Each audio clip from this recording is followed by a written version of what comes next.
Good evening. It is halfway through December. It is officially the 15th, I believe. Last time I checked the calendar, we are live. It's Scouching Live. Welcome. I'm Will. It's a big day. It's ranking day over here. It's our first of the year, and we thought we'd celebrate the Yuletide season and bring on good friend of the show and host of Game Tape with Tony Ferrari. Tony, how are you? How is life? You just finished an educational journey of yours. We were just talking about it. It seemed rigorous and intense. How are you? How do you feel? What's shaking? How's the holidays for you?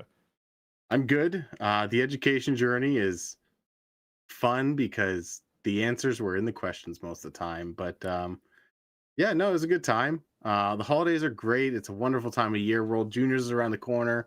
The rankings are out. Oh yeah, Yeah, it's a good time. It's a good time. the seasons. It's spicy season, at least for I think you and I. Yes. Yeah. So I mean, if you want to, if the viewers want to spoil it for themselves, the link to the write up that I put out there is available in the chat. Tony, I don't have a link to yours, but I will go get it and I will post it also in the chat in case people want that. That's the one thing I did not think about before the show, so I will go get those now. But anyway, welcome. Not much to talk about today before we get to the rankings, though. You know, the NHL has been pretty quiet. I don't know, fellas. Do you have any thoughts? What is it that you might want to go over before we get into this? Well, the NHL's been quiet. There's not much going on. I don't think there's really any like trades of importance. I mean, Edmonton did make a big trade. Um, Statsny. They got an NHL defenseman from Nashville. Yeah, Spencer Stasny, the Stuart Skinner trade is a pretty big deal. That's pretty incredible. How many AHL It's been defensemen are on the Edmonton Oilers? 6? All of them. Well, I mean, I think we can. I think we can pull the curtain back. I mean, I'm wearing my Marco Rossi Minnesota Wild jersey tonight in honor of my boy Marco Rossi. It was the Marco Rossi trade on Friday night with Marco Rossi and all of his friends all going to Vancouver en masse for some guy named Quinn Hughes. Some How do we feel? rando. Yeah, some guy. You know, watched him on the weekend. He seems pretty good. Scored a goal. Guy- I will also say. I will take the egg on my face for being a skeptic about Quinn Hughes getting traded. It happened pretty much immediately after I was a little aghast at the idea of it. So that's a silly moment of mine, but they did it. They went out and did it pretty much immediately. And in case anyone is living under a rock for hockey fans, Quinn Hughes went to Minnesota. Marco Rossi, Ziv Bouillon, Liam Ogren, and a first-round pick this year. I believe it's unprotected Yep. this year, going to Vancouver. Vancouver, the retool is on. Tony, is it? Was it like a "Where were you when" moment when Quinn Hughes, when that Elliot Friedman tweet hit your phone, or have you just kind of been rolling with it? I've been expecting the Quinn Hughes trade to go down. I was more for Quinn Hughes getting traded than I think you were. You made a lot of logical sense, but the NHL is not logical, and I didn't expect a legitimate return though. If I'm being completely honest, like Yeah, Vancouver's hands were kind of tied. Like this guy looked like he wanted to get out of town faster than anyone I've ever seen. Like this was Pierre-Luc Dubois levels of wanting to leave almost. Like he played still and he was still good because he's Quinn Hughes, but man, like he didn't look like he wanted to be there at all. So Vancouver not only sending him out of town, but getting a really good haul for him, I think, was pretty awesome. Like Z Williams, a guy that in most years would probably be in defense, like the rookie of the year conversations. He's slowed down a little bit as of late, but he's a really high end defenseman. Like he's a guy that matched Lane Hudson in the NCAA as a freshman, point for point, basically. yeah, He's a fantastic player. He's got 2 World Juniors golds, a World Championship, like 2 under-18s, and he's only 20. Like this kid has won everywhere he's gone. So I think you love that. Marco Rossi is a favorite of I think both of ours. You were the king of Marco Rossi fandom for a long time, and still are with the jersey on. What a waste of money that is. But like that's a really good player who, like, I don't think it's hyperbolic to say he's probably their number one center now. Like yeah. with Elias Pettersson either not playing center or being on the second line consistently, I think Marco Rossi has a chance to be like a legitimate top 6 player for them. and that's a great role for him. He's shown that he can do it with guys like Kirill Kaprizov before. And then Liam Ogren, he's been pointless in the NHL this year, but he's still super young. He's got a lot of forechecking ability. He brings some physicality. He's got a great shot. He plays a very simple game, but a very effective game that NHL coaches will love. So with maturity, I think he's a guy that could be a really solid piece for them too. And then you get what's likely a late first rounder, a latter half first rounder. I think that's as good as you're going to get, really, for a Quinn Hughes trade when the guy's begging to leave town. Yeah, I mean, and knowing what I know about Bill Guerin, it would not surprise me also to think that he thinks he didn't really give up that much. Like Yeah. I think if I'm Bill Guerin, I'm acquiring a guy who is a Norris quality defenseman, and all I'm giving up is I am a team that could very well be pretty good. We could make the playoffs and then some. And trading like they've been shopping Marco Rossi all summer. They reluctantly extended him. You know, Liam Ogren has done nothing in the NHL so far. Zeev Buium is a fancy offensive defenseman who, you know, has struggled a little bit in his own end this year. And if there's any level of doubt that, you know, like if you think of Zeev Buium and Quinn Hughes as an upgrade on Zeev Buium, and you pay a guy who has done nothing in the NHL, a mid-first round pick, and a guy that you tried to shop around the league for a billion months in a row, that seems like you go, yeah, I'll do that. It's just on the other side of the equation for Vancouver. Yeah, they just landed arguably. I mean, it depends on what's going on with Pedersen. It seems like he's injured, but like one of their, if not their best center now, like a top 6 center, you know, a top 4 defenseman with the potential to be a top pair offensive defenseman, you know, a power play quarterback until Kingdom Come. You know, Ogren, I think it could very well be a decent bottom 6 energy guy. And I think at the end of the day, too, him being paired with Jonathan Lekaramaki, who they were teammates growing up and everything, like that could be a really interesting thing to bring together at some point. I think both teams end up with something that they both needed. I think the other thing too is the thing that I think I feel like people are still caught off guard, but it's obviously clear in hindsight. But it's been made clear that Quinn Hughes did tell them that he's like, I'm not extending, like he's not coming back. And that changes the equation completely, right? Like if you have a Norris quality defenseman who's got 2 years left on his contract and he comes to you and he's like, I don't want to be here anymore, and we're not winning and yada yada yada, then you got to make the move. On Minnesota's side, it's actually kind of amazing. Like they've gotten incredible goaltending this year. Like they have 2 number 1 goaltenders, and I think I looked this up. AJ, we were on AJ's here too, by the way. AJ, we were on a call on the weekend, and I looked up the 5-on-5 metrics for teams, and like Minnesota has been outshot an immense amount this year, and yet they are still finding ways to win. And is that something that can sustain itself for the rest of the year? Right? Like, is Minnesota year maybe, because that happened to the Leafs last year. Right. But can it happen over multiple seasons? Probably not. I think their shot percentage is 44% this year, which is really tough to maintain a winning record doing. I mean, Toronto is barely treading water. I mean, that game on Saturday against Edmonton was really something. So for me, it's going to be very interesting because Minnesota, in my opinion, blew a lot of holes in their lineup to get Quinn Hughes. Maybe not Ogren, and I'm sure Buium is being upgraded upon. But I don't know. I feel like they're going to miss a guy like Marco Rossi more than they think.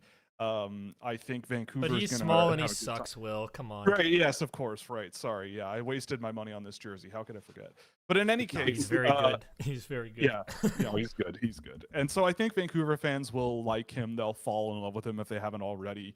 And they already have with Zeev Buium, it seems. So yeah. At the end of the day, it sucks that this happened. And I mean, I still feel like, you know, being a manager who has Quinn Hughes on the roster and you end up in a situation like this is pretty inexcusable.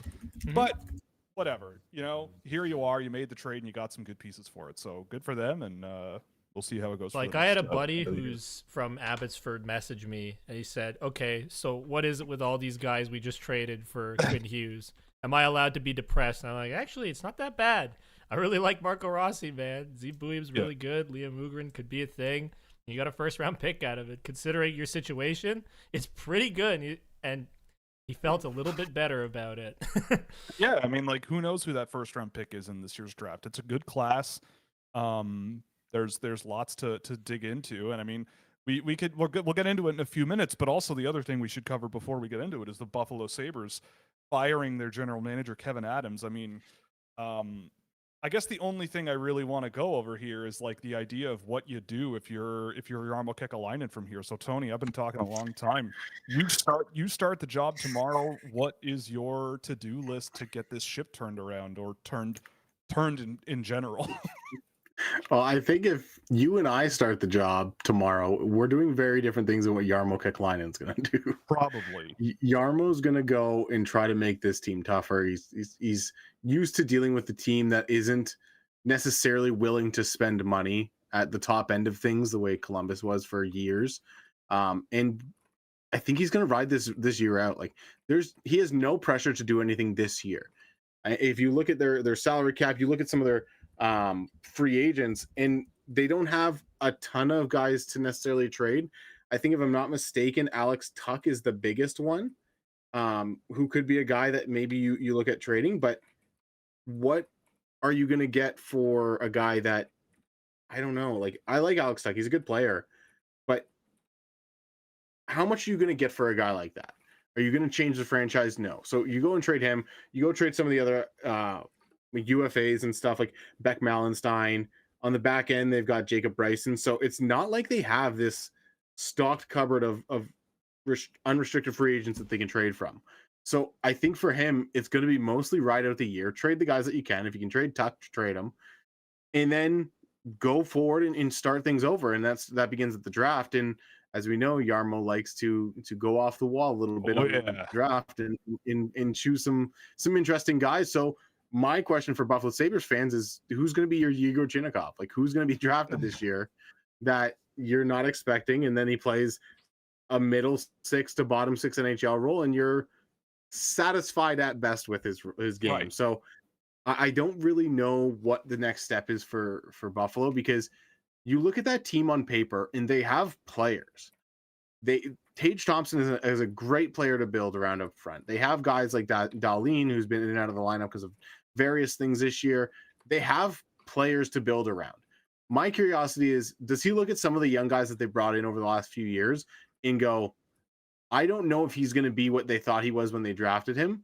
So do we trade him while his value is still quite high? And the guy I'm looking to is Owen Power. Like, are they going to be bold enough to go, we need to get something going?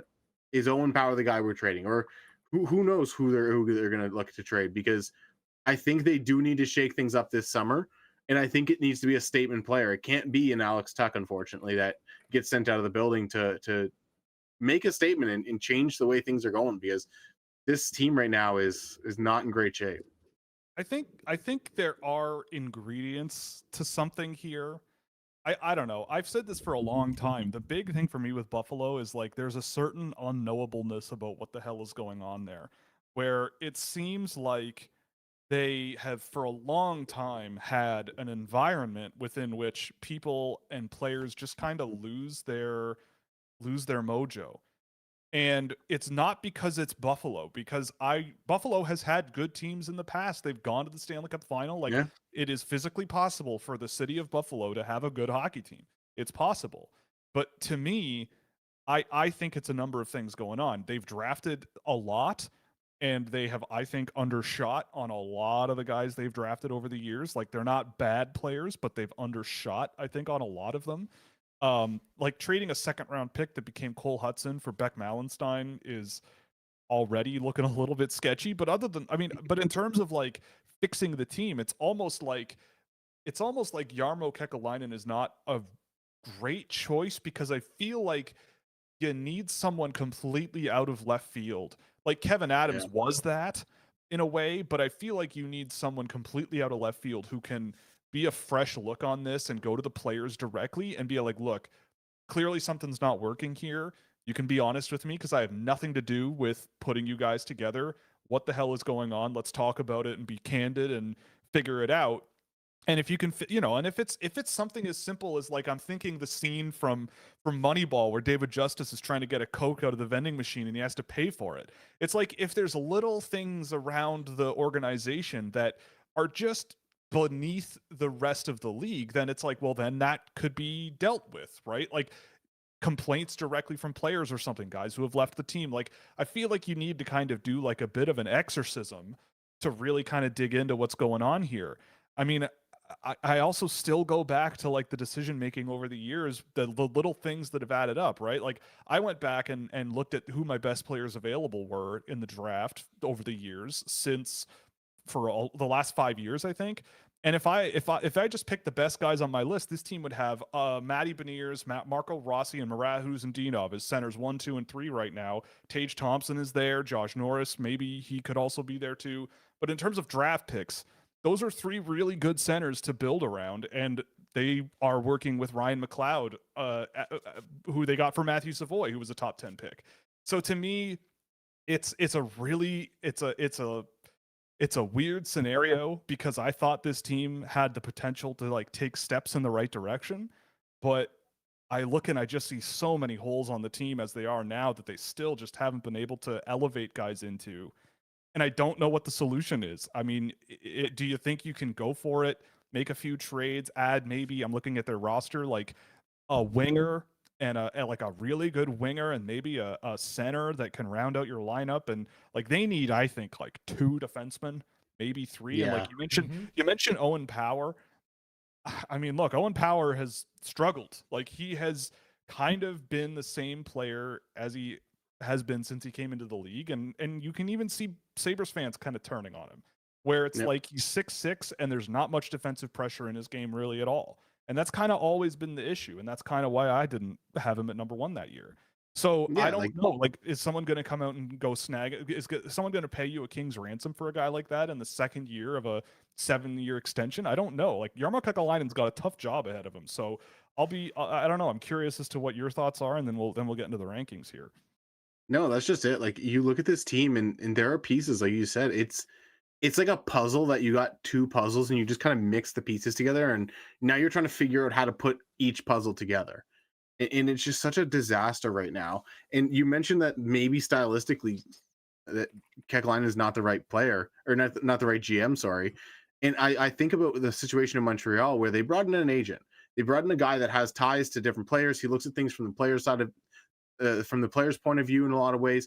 And now Kent Hughes is one of the best GMs in the league, in my opinion. I think you look at other teams that have done similar things, and that's where you're getting this different point of view. You're getting this management style that's not that old school kind of way of thinking, and that's the way Yarmo is. And I get that they want to bring in a guy that I think their mindset is, let's bring in a guy that can get hard on everyone and really kind of assert himself the way, because he was a longtime GM in Columbus, and Columbus had their best seasons under him. And let's be honest, Columbus isn't very good. Columbus's best seasons weren't very good. So I don't care if they had their best seasons under this guy.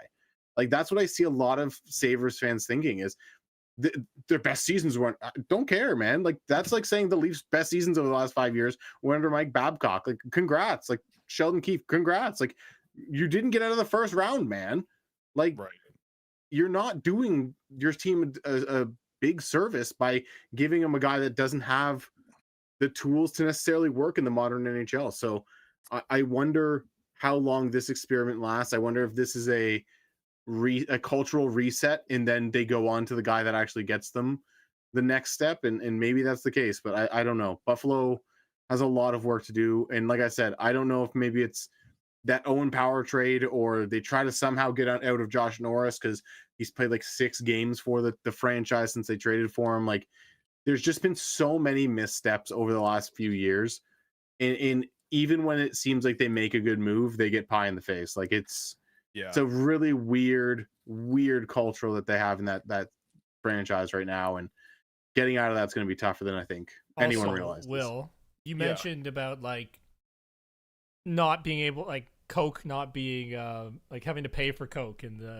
Moneyball, right?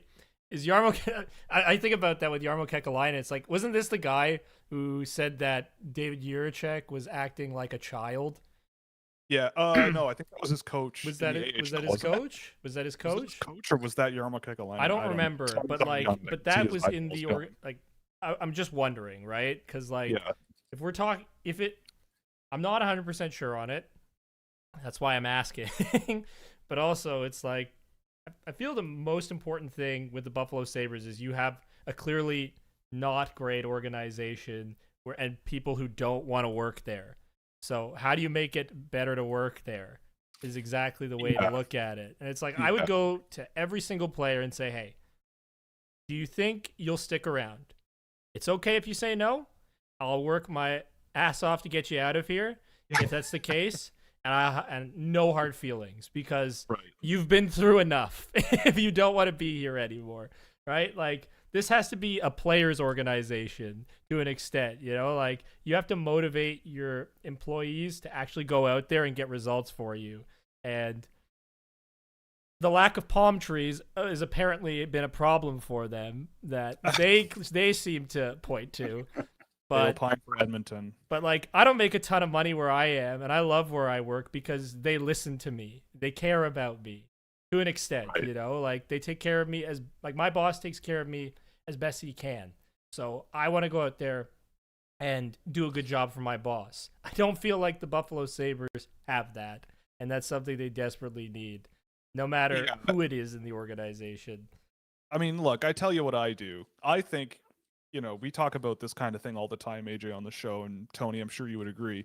But I look at the Buffalo Sabres as the pieces are that if I became general manager of the Buffalo Sabres, what I would do, number one, ditch the blue and yellow, go back to the red and black, go back and just be the bastards of the National Hockey League. Like not like the Flyers kind of bastards, not that type of team, but more Hurricanes bastards. Well, I think more of what the Sabres were like in the 2000s, right? They had guys like Derek Roy, Tim Connolly, Brian Giunta, Jason Pominville. I hated those guys. Maxim Afinogenov, Miroslav Shatan. Like most of those guys were like quick, aggressive, you know, I would build the Buffalo Sabres to be the rambunctious guys in black and red. They're just, you know, they're chasing after you. They're trying to eat you alive. They're hungry for the play.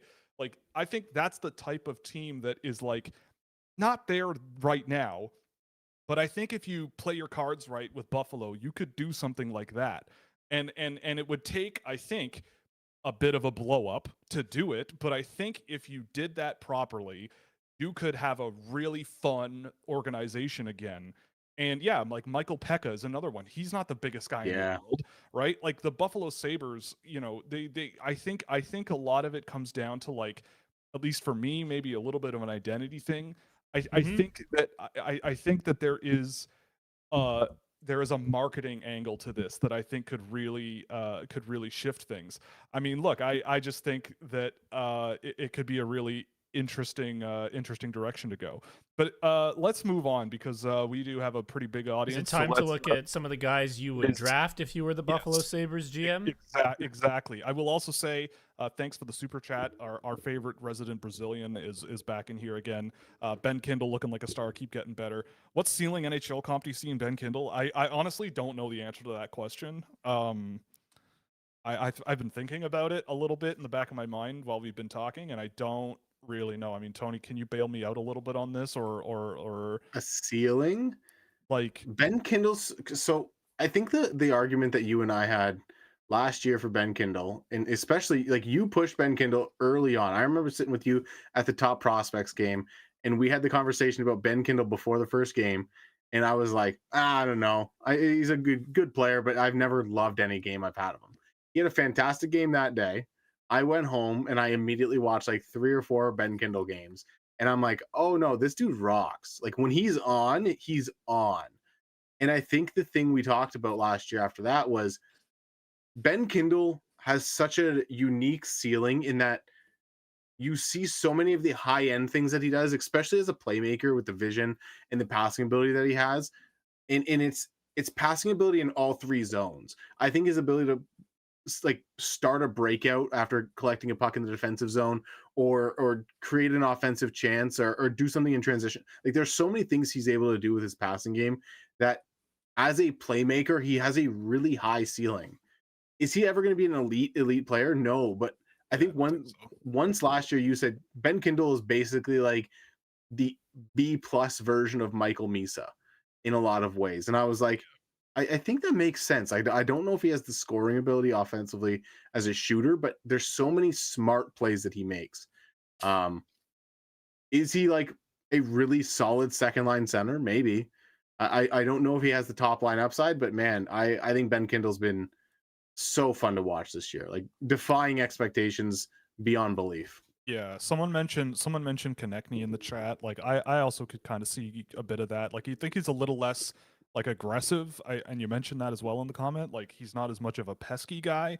Um, like a Connor McMichael also comes to mind. Like just a really smart, Yeah. well-rounded guy who I think thrives in a really smart, well-rounded system with the right team guy with the right guys around him.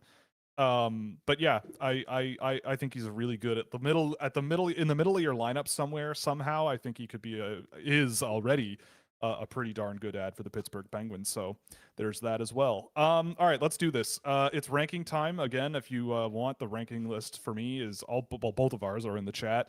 So the way we're gonna do this, we usually do this with 10 guys who didn't quite make the cut for the first round. And then we'll go through the first round in batches. I don't remember exactly the size of the batches, but AJ knows better than me. Mhm. So yeah, let's get this going for Do me. you want to start from the top, or do you want to start? We'll start from the bottom and work Okay. our way up. I think we'll do that. So we're doing the bottom 10 here that didn't make the cut for the first round. So if you're not already doing it, roll the graphics, do the thing, and let's see what we got here. I mean, for me, I think this draft is really, really, really, really hard to get a really good grasp on right now. There's a lot of really good players in this range. I struggle with these guys a ton. Not because I don't really like this group. It's the opposite. I think that all of these guys are all really talented players for the back of the first round. I mean, we got Ryan Rubrek in here who has been, a disappointing performance this season, I would say, but you still see elements in his game that I think could be really leveraged. I mean, I really have loved what I've seen out of Wyatt Cullen more than I thought coming out of last year watching him with the NTDP. The name that I think people might not know is Ludwig Soderberg in here. And I watched this guy because he was one of the last guys I watched before making the ranking public because I have him really high and I wanted to make sure that I want to stand by that. And I watched him the other day and tracked a game of him in the server. And I mean, in terms of mobility and skating ability and offensive upside, I think there's so much to like with Soderberg. There's a really, really mobile player here who I think needs to be coached and challenged, I think, a little bit. I would love to see him at the men's level, but I've loved the raw tools in his game, and I think he deserves a look in this range. I mean, Morgan Anderberg is very similar, I would say. Really toolsy guy in Sweden, playing men's hockey pretty much all year long. Active physical guy playing up the middle of the ice sometimes, but largely on the wing at the men's level. Jackson Cover is in here too. I mean, if anyone who doesn't know, he's been playing hockey for fewer years than you can count on one hand, I believe, if not slightly more. And he's looking like what might be a first round draft pick. And I could easily see that happening because of the competitiveness, well roundedness in his game. That he brings a lot of things in good measures. And there's just a lot going on here. I mean, I know, Tony, you have Maddox Dagenet in your first round. He flirted with my first round right up until the deadline here. I really like Maddox Dagenet a lot more than I thought I would. I think the ceiling is a little limited on his game, but in terms of just up and down the ice and driving play and making, projectable hockey plays, I think there's a lot of that in his game, and he's got the frame and the physicality to match. So that's the guys just outside the first round for me. So let's queue up the next. What is it? 10. 10 21 to 32. 21 to 32. All right. So yeah, I mean, ending off the first round is Marcus Nordmark. Really, really liked. I might have missed some on this here. Oh well, whatever. I'll fix it. I'm gonna re-roll it when I fix it. All right, we'll re-roll it when we fix it. But yeah, Marcus Nordmark at 32. Yeah, no, no, wrong, but that's okay. Marcus Nordmark, 32, really, really smart playmaker, really skilled, really good player. I think he's a guy who has a ton of ceiling, a ton of upside, and if he shows up, he is certainly a guy that plays higher than this slot at the end of the year. But it's just a matter of like two-way effort. His defensive game is really questionable, I would say, but just such a skilled offensive player and so smart, and I've really liked him at his best. It might surprise people. I've got Carson Carroll's at 30. He may very well be on the World Junior team this year. And I mean, there are moments in Carroll's game that I really like. The energy, his ability to sort of jump into the rush and grab the puck and jump into the offensive zone and attack with a lot of speed and energy is not super common amongst the defensemen in this draft. But I mean, I always look at defensemen from like that's not the biggest area of importance for me with defensemen because it's not something you see NHL defensemen do too often, for good reason. And I think Carroll's just the defensive side of the game for him has been really up and down. I mean, Tony, you can feel free to add color to this as well, but he's just been a tough one for me to get a really good read on, and I don't think I see a top 10 or top 5 even pick here, someone to challenge Keaton Verhoff for a spot on the junior team. Logan Stewart, 29, Pierce Mbui, Caleb Malhotra, all just really interesting players who play, especially Mbui and Stewart, really energetic, really speedy guys up the middle of the ice. Bui's played all center positions. I've seen him this year, but largely he's a winger. Malhotra, I know people really, really like. I think there's a decent floor there. I see a player who, they were playing him with really skilled players in Cooper Dennis and Adam Banach for a long time, and he was scoring a ton, which is hard not to when you're playing with two guys that good at the OHL level. And when I watched Malhotra last, he was playing with Nicholas Rosetto and Luca Testa, and his offensive impact was negligible. So I think you're looking at a guy who's kind of like his dad, bottom six, safe, physical guy. He throws hits, he throws reverse hits. He's a good puck protector. He makes passes through traffic pretty well. I just wonder what he's going to do in the NHL and what value that has in the NHL. The other one in this range that also is interesting for me is Wiggo Sorensen. I love him. I know there's a lot of question marks about him because he's a Division II player.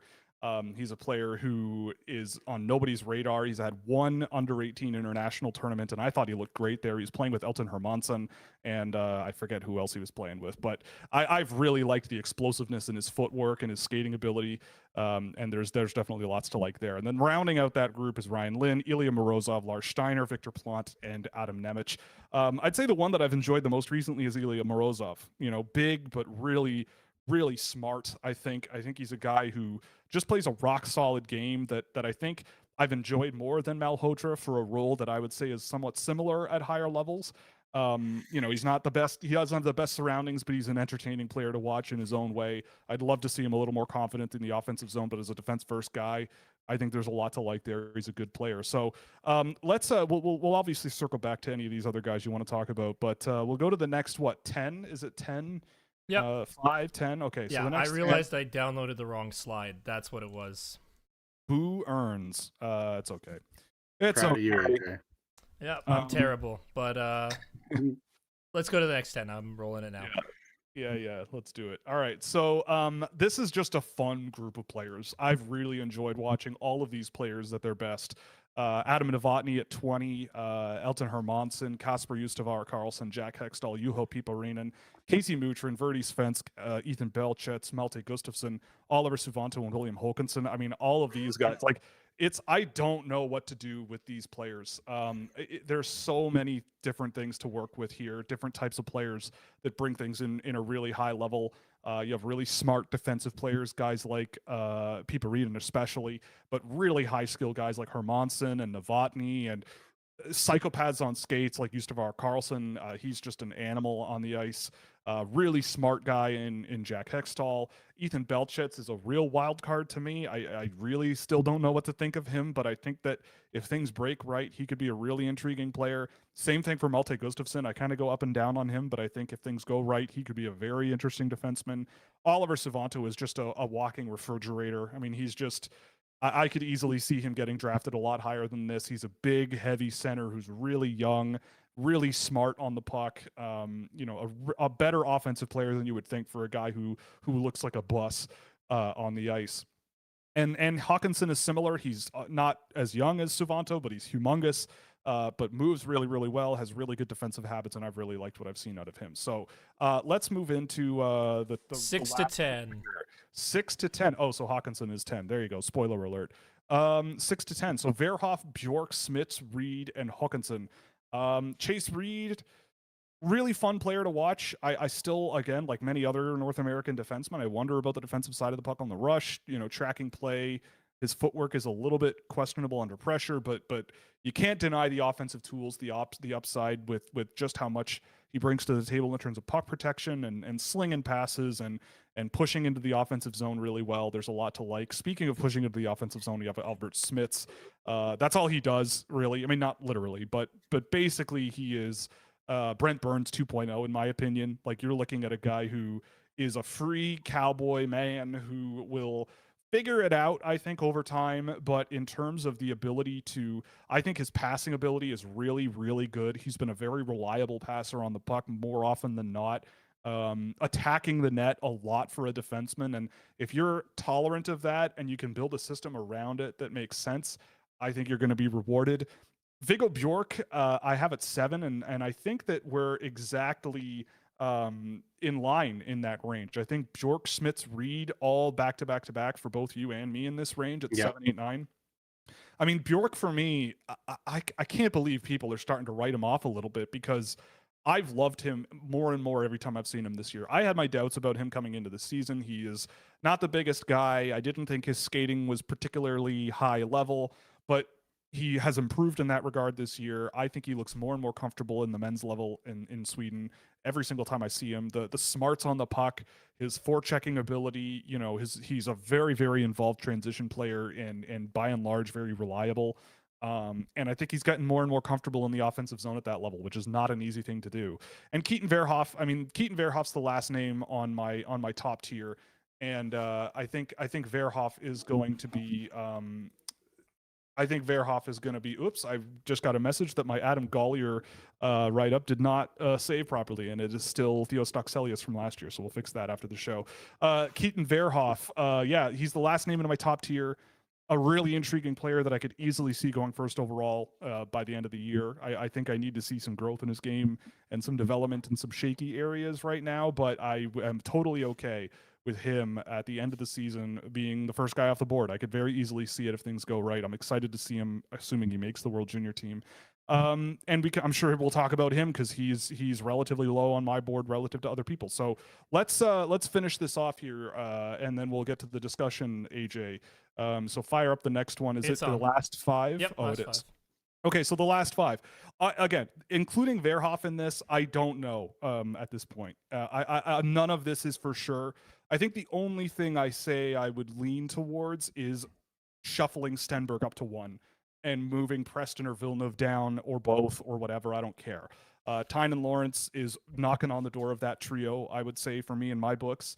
I think the 3 guys at the top especially have truly, truly, truly special player upside, that the list of concerns for me is way shorter than guys like McKenna and Verhoff as they are right now. Lawrence, I think Lawrence is going to be a great player all around. I don't know if he's going to be this like high scoring, high flying guy, but I definitely see a really impressive sort of two-way dude there. Like, there's almost this like Celebrini light to him that I think is there, where it's just this 200-foot energy, this all-around ability to play on both sides of the puck, play with line mates really effectively, that I think needs to be explored more, but also having some really good scoring upside as well. Firing pucks off his own stick. I don't know if I wouldn't put him in the same echelon as Celebrini at this age, and it's tough to do so since Lawrence is playing USHL and Celebrini was playing NCAA at this point. But for me, I think I saw some comments about Villeneuve in the ranking. I think Villeneuve is a special player. I think Villeneuve has the upside to be another premier offensive defenseman in the NHL. I think his explosiveness, the skill level, the way he attacks the offensive zone, the way he breaks pucks out. I think that if you trust him and you let him run with some rope and develop him and take care of him, I think he's going to be up in that echelon. I think he's that good. Like, I like more about him than I liked about Lane Hudson. I see a lot of Cale Makar-esque offensive explosive zone stuff out of him that really, really challenges opponents at this level. And again, I urge people to go watch that CHL NTDP series, because I had my doubts about guys like Preston and Villeneuve going into those games because of things going on with their clubs, and the fact that Villeneuve is playing in the Quebec League, which is a little more defensively porous. But those two were, to me, the best players on the ice, and I think those guys were the ones that I was marking on the most. But Stenberg, I don't care. If you want Stenberg at 1, don't twist my arm, because I think he's a fantastic all-around complementary player. And I mean that with the utmost respect. Like, he could be on a first line, should be on a first line. And if you need him to make plays, if you need him to forecheck, if you need him to score, if you need him to just be on the ice and a solid player, but not maybe that 100%, transition threat, both ends of the ice, always impactful, one of the best in the world types. I don't think you're getting that, but that's a pretty high bar. And I think you're getting one of the more impressive wingers all around that I think we've seen in a long time. And I mean, I'm not going to drill on too much longer, but McKenna obviously in at 5. It seems like more people are getting a little bit more aware of what's going on there. Look, there are areas of the game where McKenna is far and away the number 1 in this draft. Like, there's parts of his game that are unmatched. It's just the whole package to me is really a tough sell for an NHL level player right now. I mean, he could get there for sure. Lots could change between now and the end of the year.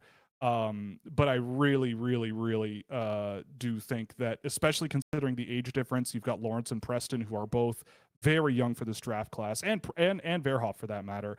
And even Suvanto, I would say, is also part of that group.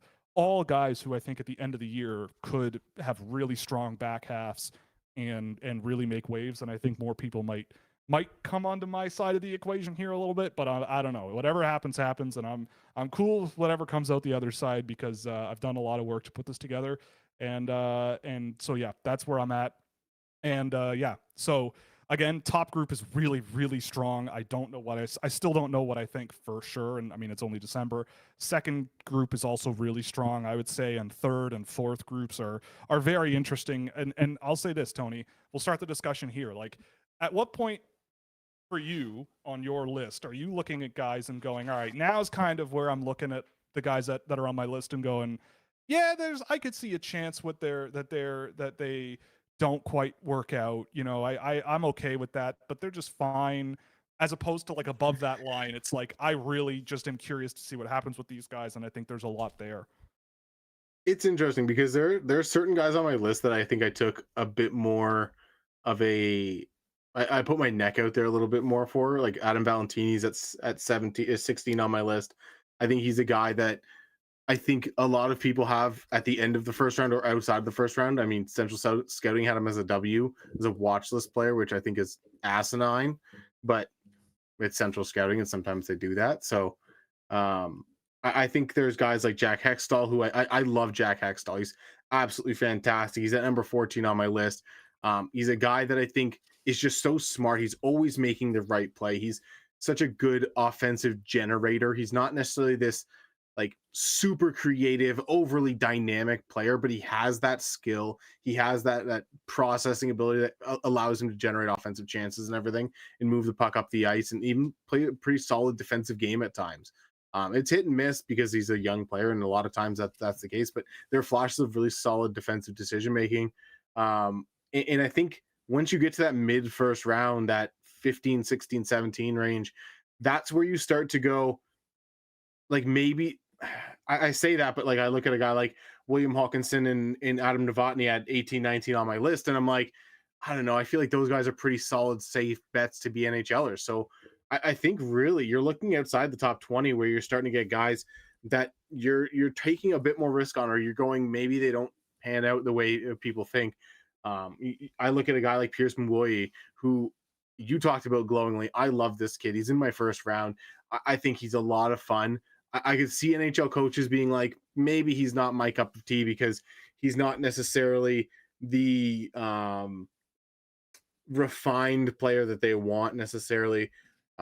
So yeah, it's really interesting because I look up and down my first round, and really Max Isaacson at 32 is a bit of a crazy pick. I watched another game of him, and 32 is a bit generous, I think.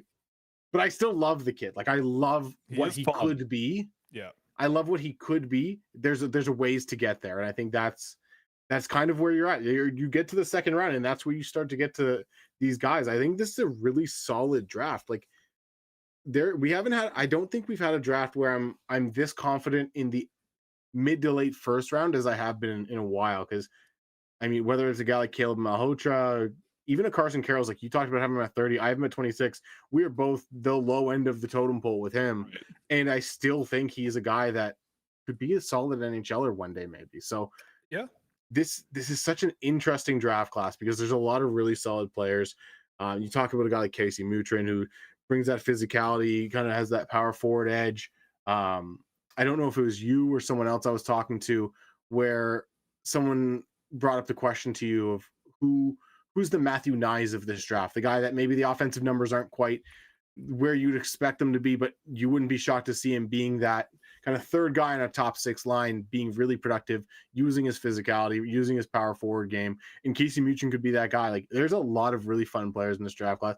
And then you talk about that top group. I think Stenberg, Lawrence, Gavin McKenna, Keaton Veroff, and Mathis Preston at the top.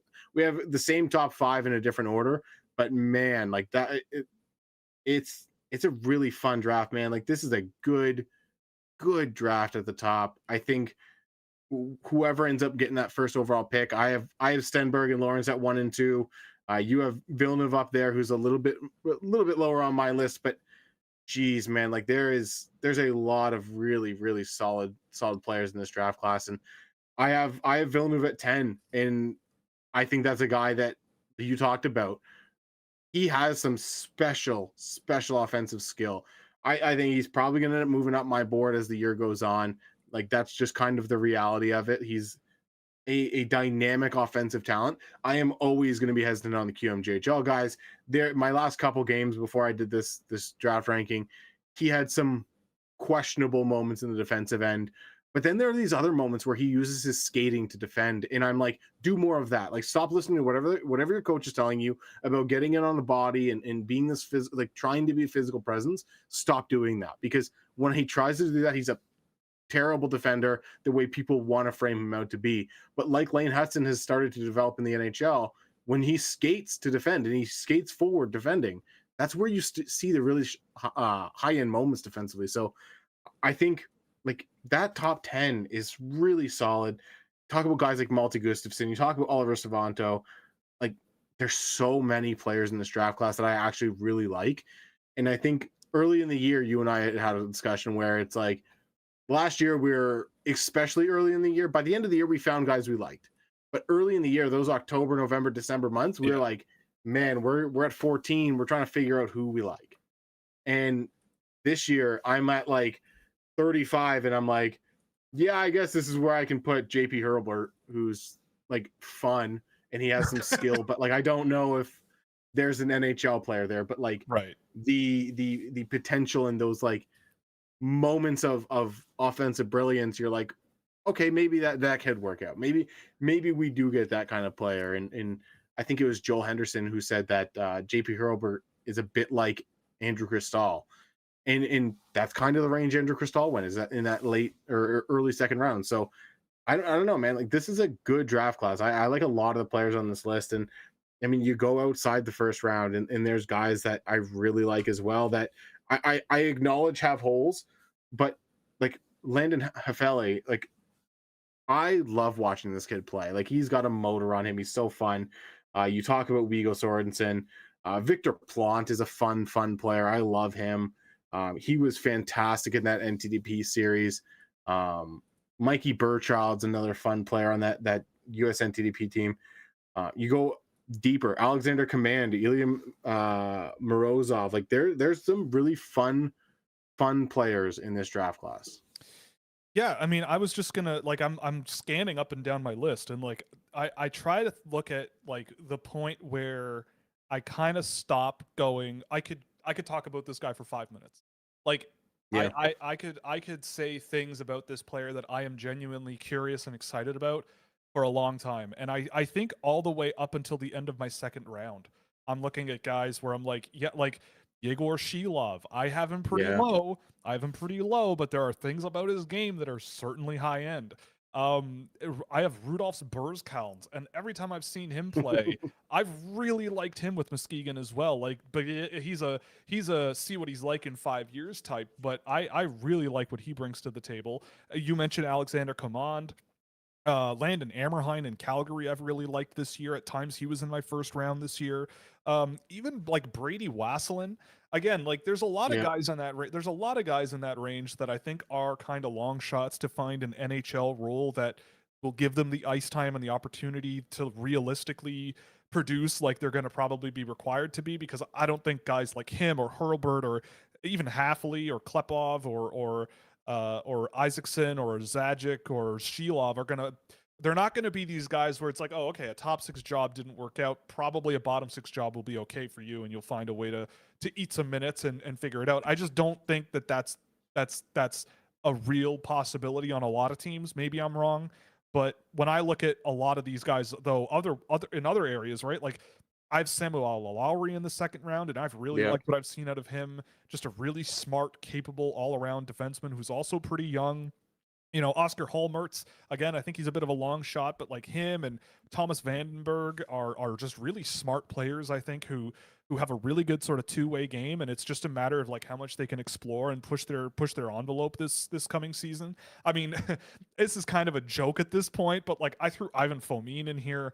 I just cannot get enough of watching this kid. He's almost at like a goal a game. I think he leads his team in goal scoring by like 20 goals, and I think he leads his team in point scoring by like 21 points or something like that.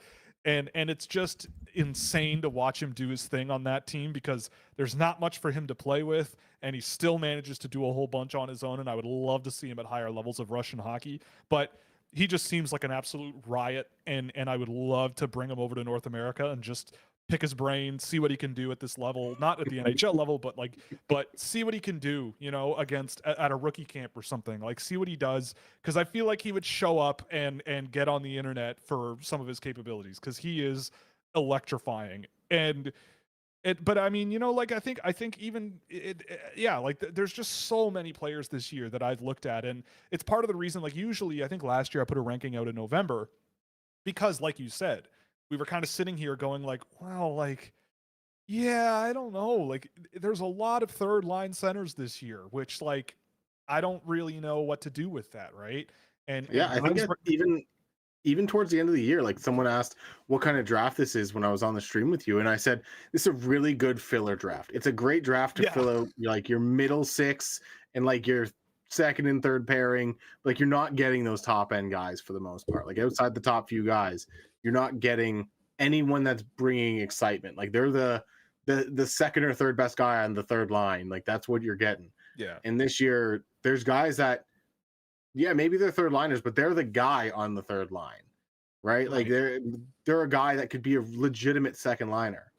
And to your Ivan Fomin point, he currently has 28 goals in 34 games Hell yeah. and 47 points. The guy in second place, Archim Plaxton, has 10 goals and 28 points. So Ivan Fomin has as many goals as the second best player on his team has points. Yes, So that is correct. bring him to rookie camp next year.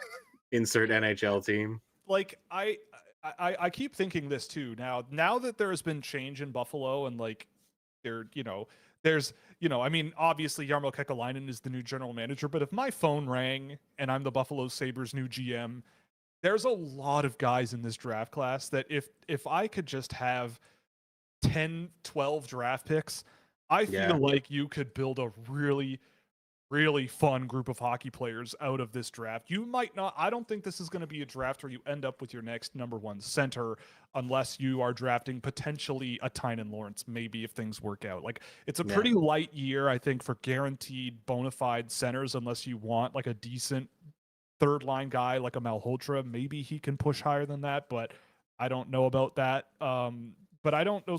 But defensemen, there's some good ones, I think, but there are a lot of development, I think, in their game that needs to come, right?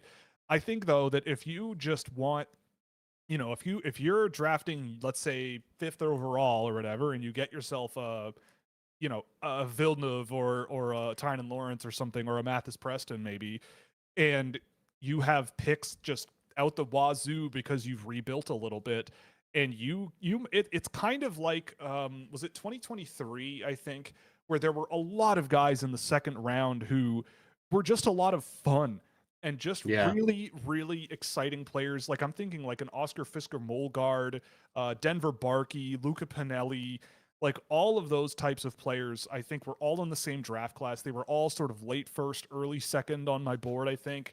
And I think even Fisker Molgard was higher than that. I think he was in my 20s.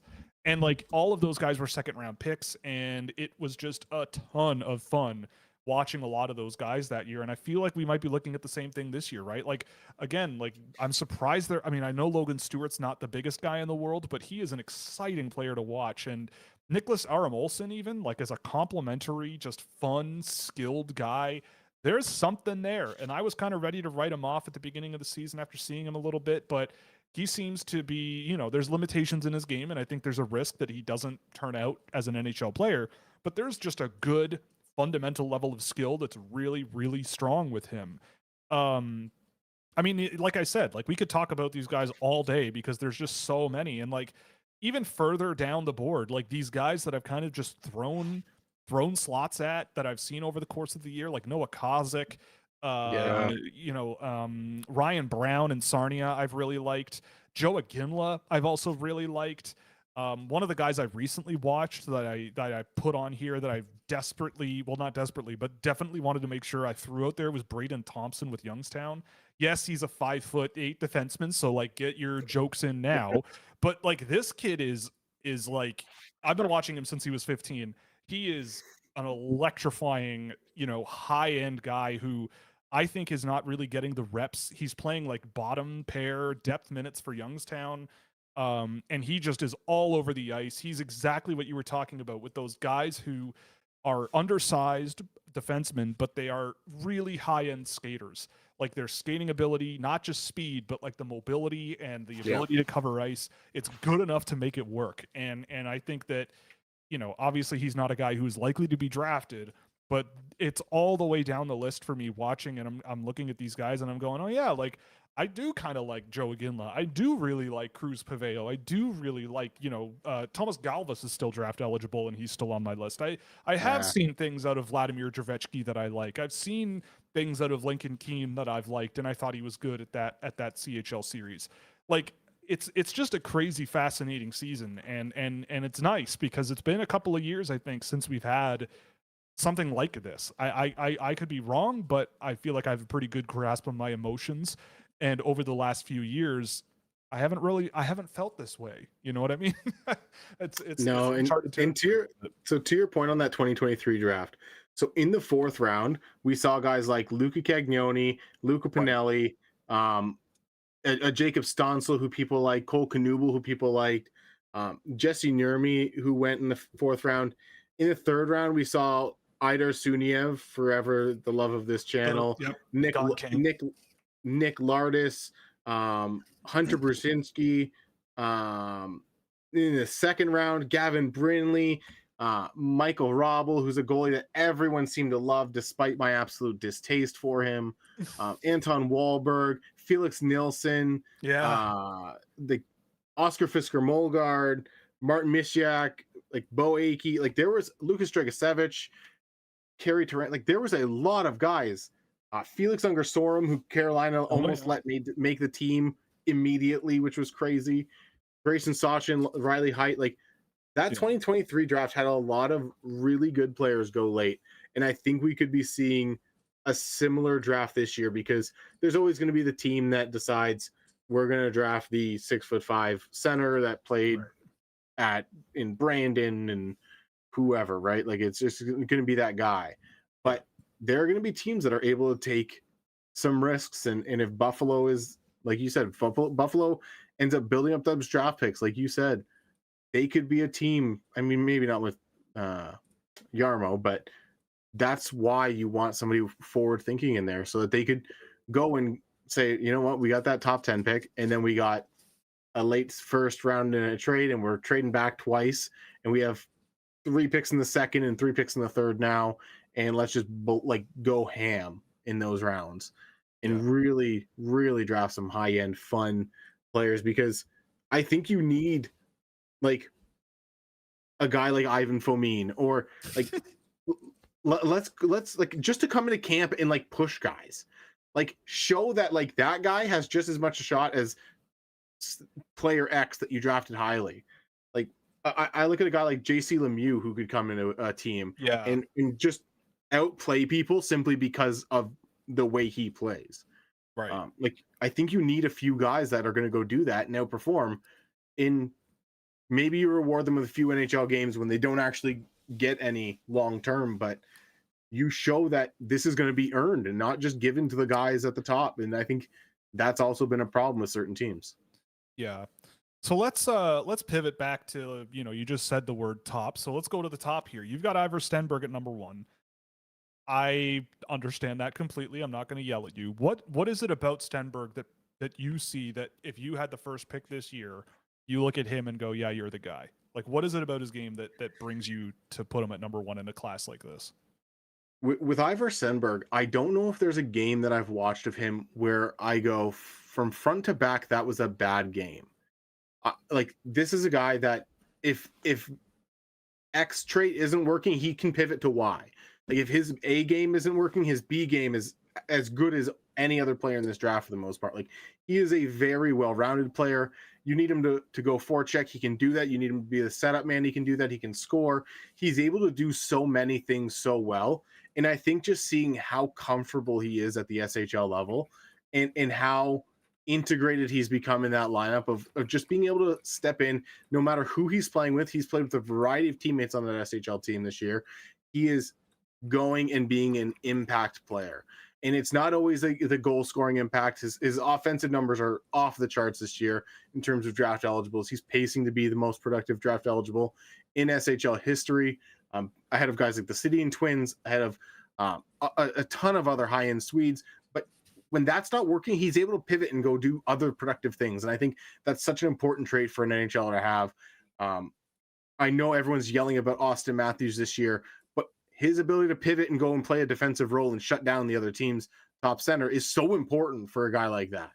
And yes, you want him scoring more because of his contract, but we don't have to deal with contracts right now with these draft eligibles. So I love seeing a guy that's able to pivot to his B game and be just as effective in a different way. I think Tynan Lawrence would have a shot at that top spot. Like the top 4 really is or top 5 is kind of my top tier, because Tynan Lawrence, I wish there was more games of him this year. Like he's coming on really strong since he's been back, but he's been injured a lot of the start of the year. So I want to see more of him. But every time I watch this kid, I'm just like, man, this is my kind of player. He's downhill, he's attacking guys head on, and he's making the right plays doing it. I love everything about his game. For me, he's the clear-cut top center in this draft class, and it's not close. As much as I love guys like Suvanto and in others, but in a weak draft class, he is the top center. And then you got Gavin McKenna and Keaton Verhoff, who have been good in college. I think Keaton Verhoff's integrated himself really well. He's seamlessly transitioned to the college game. And yeah, there's some panicky moments in terms of you're watching him and you're going, oh, I don't know what you're going to do here. And then he gets out of it. I think his personal panic threshold is really high, which I like. I like the fact that a guy can close on him and he's making the same play as if a guy was 10 feet away from him. He just kind of has that poise and the calm ability to do that stuff.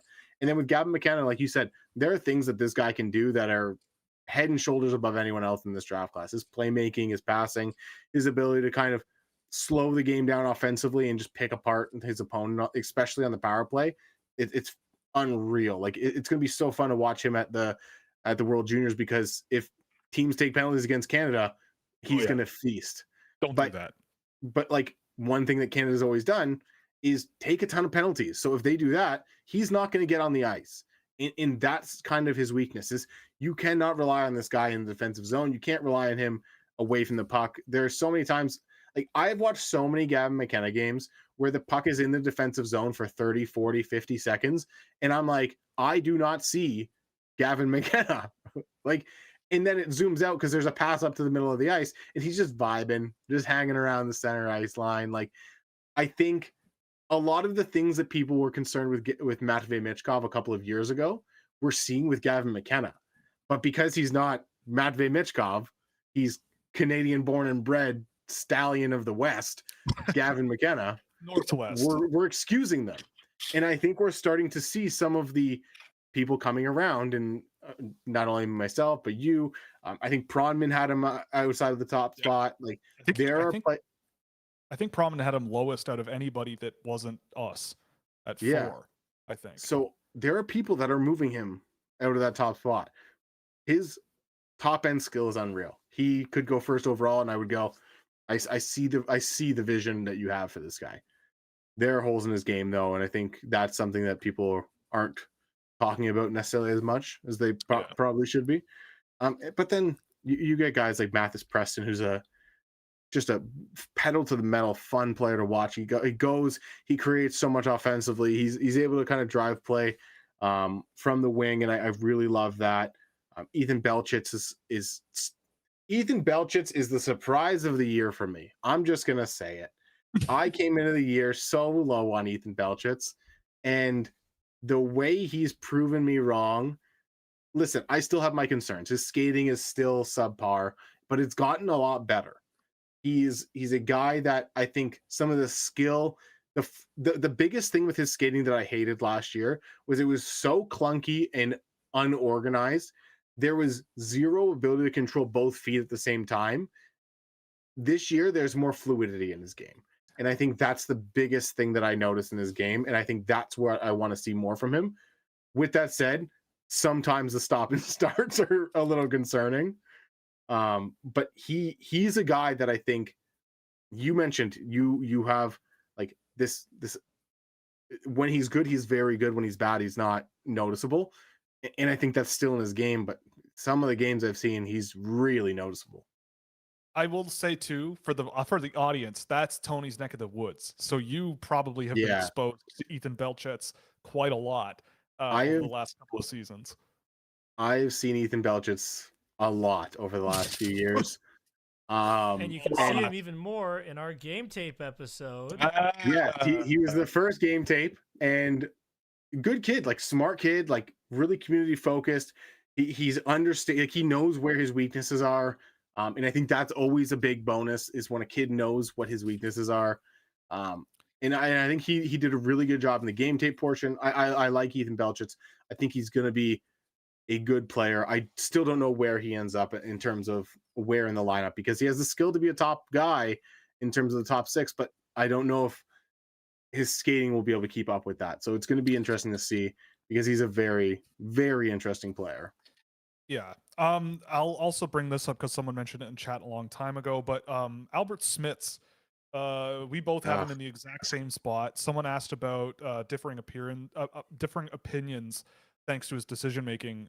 Some say that conditioning caused lapses. Some say he's just reckless. I'm curious as to what you said, because I kind of went off a little bit about him earlier, but I'm curious of what your thoughts are on Smits. Because again, I should also mention Tony and I don't really share thoughts often with each other privately. I don't think. Yeah. Like we don't we're good friends, but we don't we're not cribbing each other very often, right? I don't think. So I'm curious where you come down on Smits. I think we have very generalized discussions, but we very seldomly go, oh, like Smits is a top 10 guy for me, or I hate Gavin McKenna because he's garbage. He can't be a first over. Like, gosh, no, right? They like, so have those conversations with me, and then I build moments.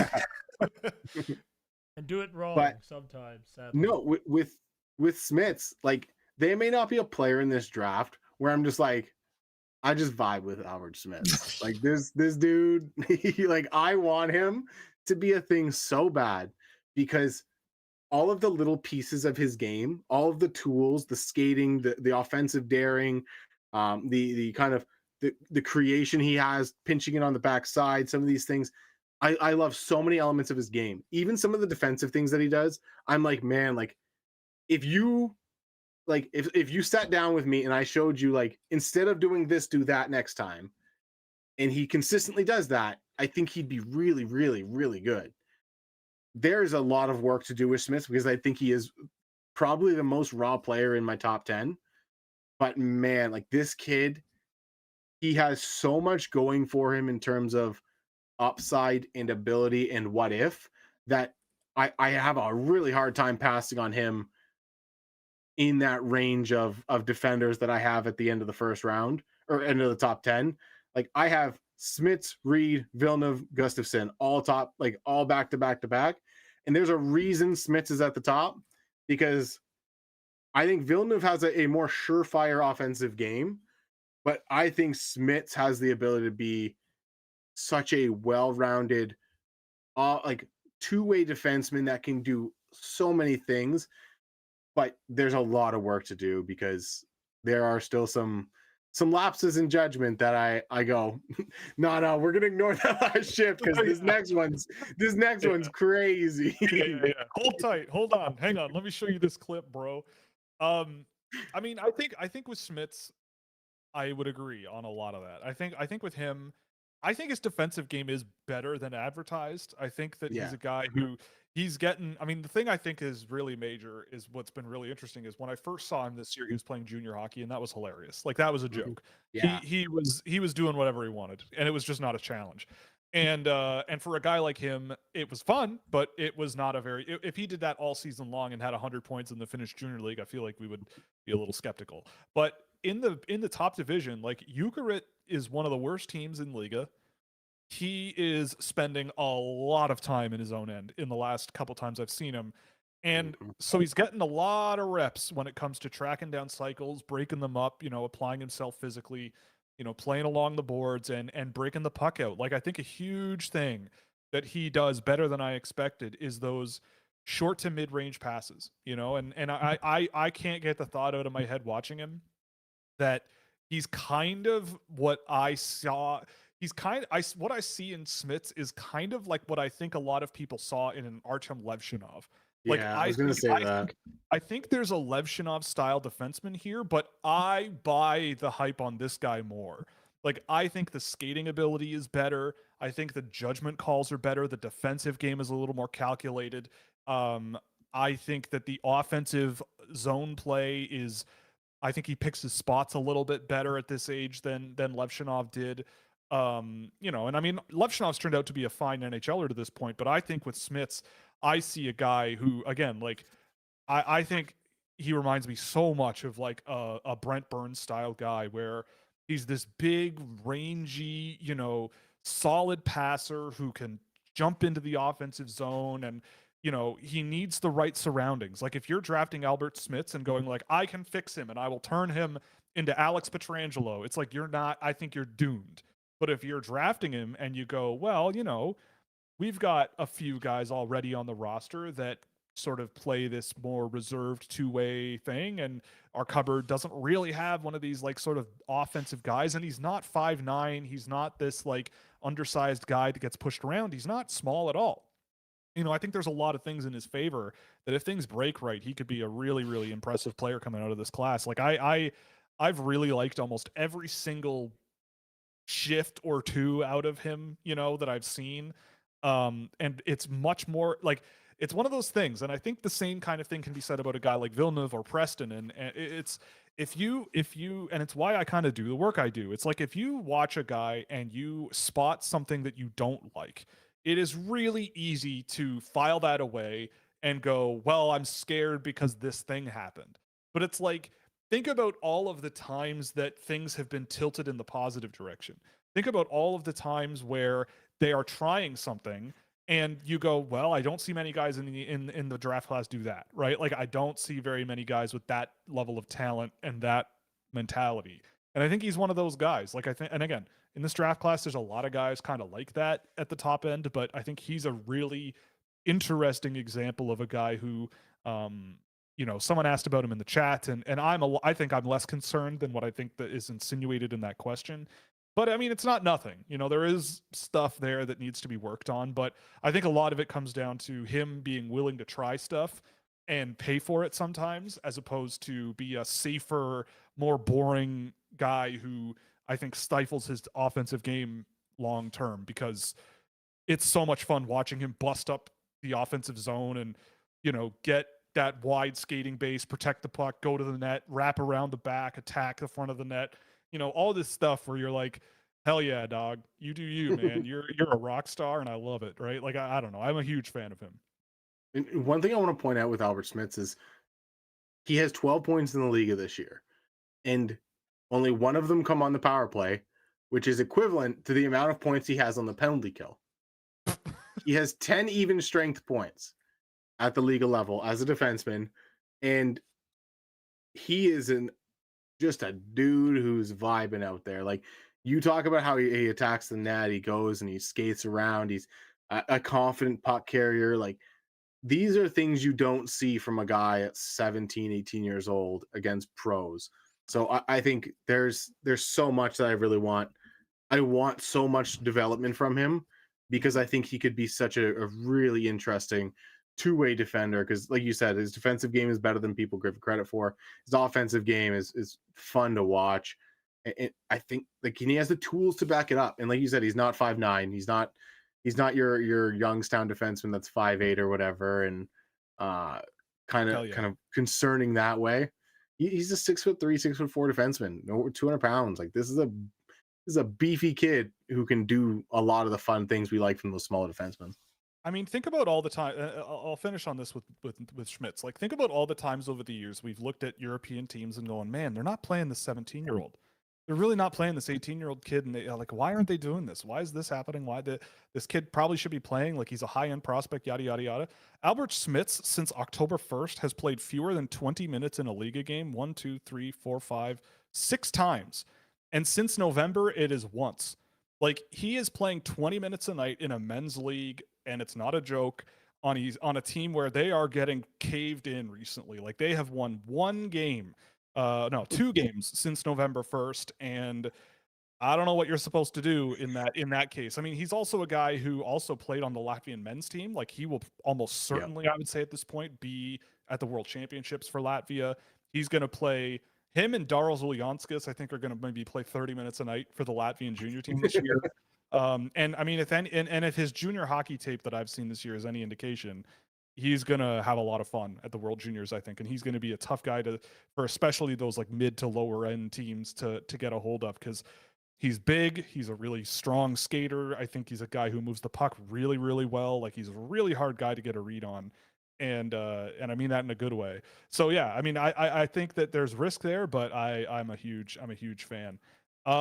Is there anyone else that you've been aching to go over? Because this is fun. It's a fun group, and we can yell and scream at each other for a little while yet, I think. I think the one player I do want to bring up is Verti Svensk. Speaking of Finland, yeah. Speaking of Finland, this is a guy that, like, he is a very fun defenseman. I think Svensk is a guy that I've seen on some lists, but I don't know how like consistently he's out there. So, what is your take on Svensk? Because I think he's a guy we haven't really talked about. No, I will say this: I don't think there's a player on my list who people have messaged me privately and gone, "What in the name of God are you thinking?" as much as him. And to those people, I say maybe I'm wrong, but I don't care. Because Verti Svensk is a fascinating player. Like, I saw him at the he was at the under 18s last year, number 1, right? Like, this guy is nobody. He's been on the Finnish. He had a half a point a game last year playing for the Finnish under 18 team as a D-1. So he's been around the block. And this is a guy who started last season in the 2nd division of junior hockey in Finland and got a loan up a level. And I thought played pretty well down there. And I marked him down for one to watch this year, especially after the under 18s. Watching him this season at the under 18 level, I mean, there's a little bit of that, I think. Well, let me start by just saying, like, Svensk is, I think, one of the most gifted skaters in the draft for a defenseman. I think his mobility, the explosiveness, his ability to cover ice, his ability to back check, create lanes for himself, just push the pace of the game, which is something that I value. He is, I don't, the list of defensemen who can do it like he does, it's very short in this year's draft class. There are definitely issues. I think his hockey sense in his own end, and when he chooses to close gaps and attack guys one-on-one is a little bit doubtful, a little bit questionable, but he's not small.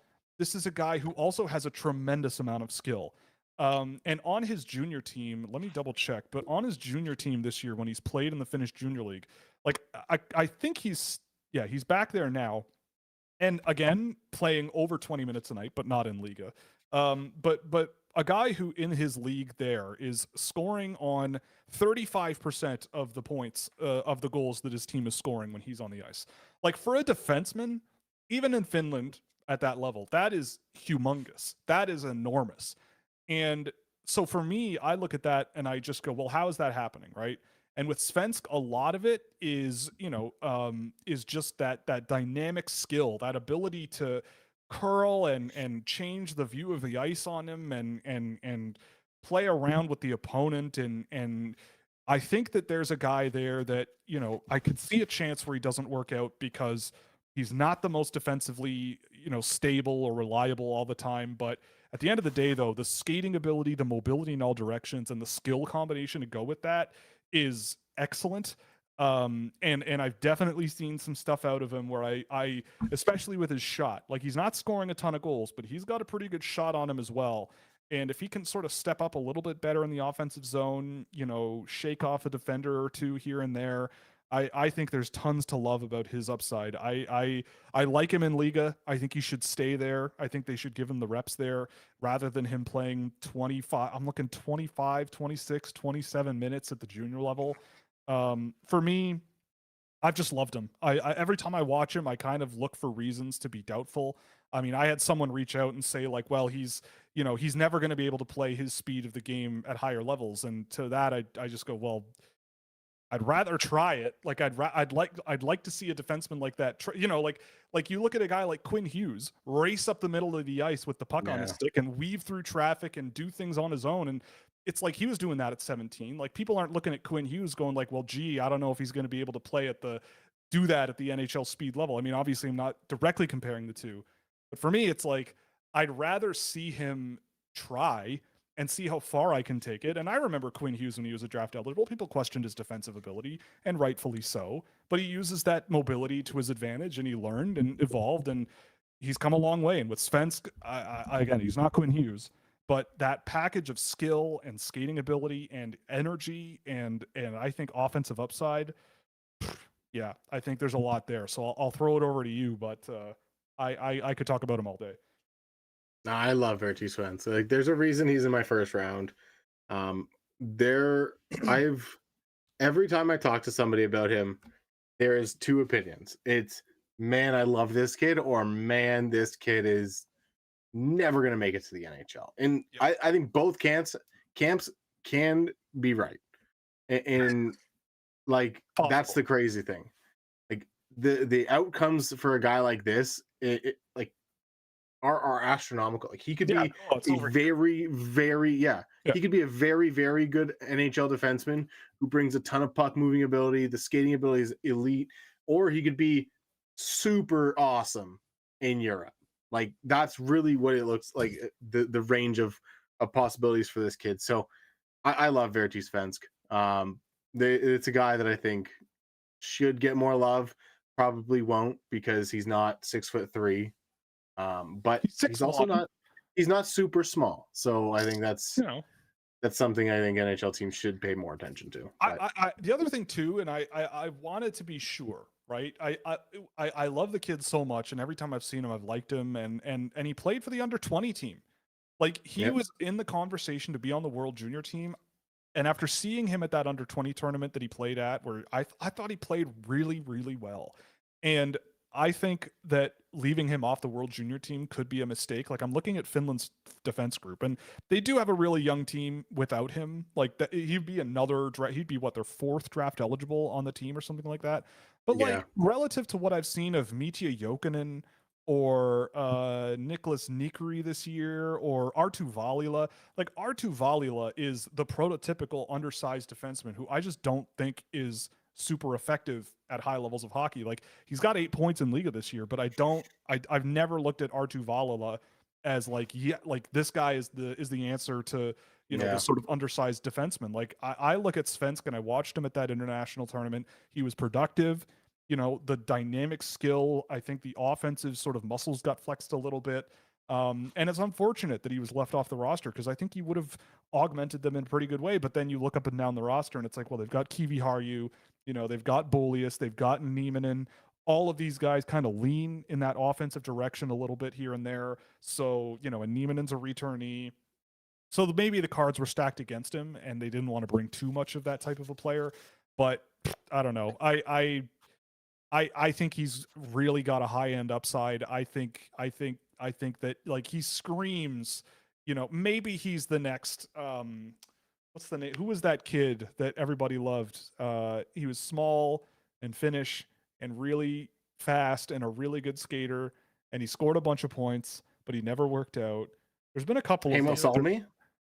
No, Hamo before Salmi? that. This is years ago. This was years ago. I That think was Carolina years ago. drafted. I think Carolina drafted him. It wasn't Hamasalmi. I would say all Hamo Salmi. Yeah, no. The only one I can think of is Samu Tuomola, but I don't know if that was No, like crazy. It's a winger. Oh, okay. It was definitely You're thinking about defenseman. definitely a defenseman. So I'm gonna Okay, look okay. it up because I really need to know. It's gonna bother me if I don't figure it out. But he was like a 5'9" defenseman, super. Honka, Anthony Honka. Oh, Like- Anthony Honka. Like maybe we're looking at an Anthony Honka here, maybe, but I want to believe. I want to believe in him. I would love to add him to the roster and just develop him and see where it goes. Because a kid who can skate like that, a kid with, a lot of the defensemen in this year's class too, you can look at and poke holes in their defensive game. Like, let's not pretend that like a guy like Keaton Verhoff is, a rock solid defensive player right now. I don't think he is, but he could be, So it's like let's not kid ourselves into thinking that other like Malte Gustafsson, for example, right? Like I look at Gustafsson and Svensk, they're close on my list because I think I'd rather Gustafsson because of more size, more developmental potential. I think his skill level is really good. He's younger, but Svensk is not that far behind him because I think that skill and skating combination can unlock a lot of doors for you. And I'd love to see where it goes. I'll be very, very curious, but I like that kid a lot. Yeah, it's like we said earlier, it's a fun draft class. Like there are guys down the list of even like you look at other people's lists, you can go in the second round and find guys you like. So it's going to be a fun draft. I think Vertis Fence is going to be somebody that maybe doesn't get drafted that high, but will enjoy. 7th round draft pick, maybe that's what we're looking at. Wow, Anthony Honka's in the Swiss league and doing pretty well. That makes a lot of sense. That's probably a good spot for him. Your favorite league for exactly. They go fast. It's fun. Anyway, all right. Well, anything else on this that you want to yell and scream about? Anybody you want to shout out? Anybody you want to throw out there as one for people to look at? I have one more maybe before we move on to catch up on chat questions quickly, but I'll let my guest go first. No, you go. Who's your one more? Bruh, have you watched Alexander Grunin yet? Alexander Grunin? Sibirski on Sibirski. No, I'm gonna say the Russian kid. Yeah, I think I have watched a couple games of him, but he's an immortal. He's immortal in our Discord server that we've watched a few times now. He is absolutely unhinged. He's a 6'4", 185-pound June birthday defenseman in Novosibirsk, who is an absolute riot. He is. I mean, the team he's on is really problematic around him. I think a lot of stuff makes him look worse because of, he'll send a pass to his D partner who will just toss it out in front of the net. And then it's like, oh, well, thanks, pal. Love that. I think that he, for a big guy, he can get an absolute tailwind going. And for a puck carrying defenseman who I think loves to, again, push that offensive side of the game, I don't know. I've really liked him. He's on the watch list, so it's not like this is a guy that I'm like, he's a first round pick, but a really, really entertaining player to check in on every so often. Yeah, I'll have to check in on him a little bit more because I don't think I've watched him since early October is the last time. Oh, geez. Okay. I have anything written about him. So, that was during my let's watch a bunch of random Russians and see if I like any of them. Right. and didn't because Russia sucks this year for the most part. It's not amazing. No, it's not great. Not really. I mean, it's no QMJHL. Hey. If anything is true, Tony loves to sass Quebec on this show, but I will not stand for it this year. Hey, listen, I have 3 QMJHLers in the top 35. That might be a record for me. Yeah, I have the same. Yeah. Is I have- Steiner one of them? You have No, Steiner? he was one of the guys right outside my top 50 that was published. Igor Shilov's, Maddox Dagenet, and then of course Villeneuve. Villeneuve. Yeah, okay, that makes sense. Speaking of QMJHLers, actually, before we move on, yes, have you watched Thomas Rousseau? The name rings a bell. From Sherbrooke. He is putting up points. I'm not necessarily certain any of them make sense because Are they ethical? they're at least half of them are ethical. Okay. I mean, I'll take a look. I feel like I've seen this guy before, but not recently. All right. I'll watch him and I'll go, oh, that was really nice, and then he'll disappear. Despite watching him, there are shifts where I'll go, I didn't even notice him. I don't know. And then he'll do some really nice things. And I'm like, okay, like he's a guy that is down my list, on my watch list that I'm like, maybe he's a QMJHL that makes it on. Mm-hmm.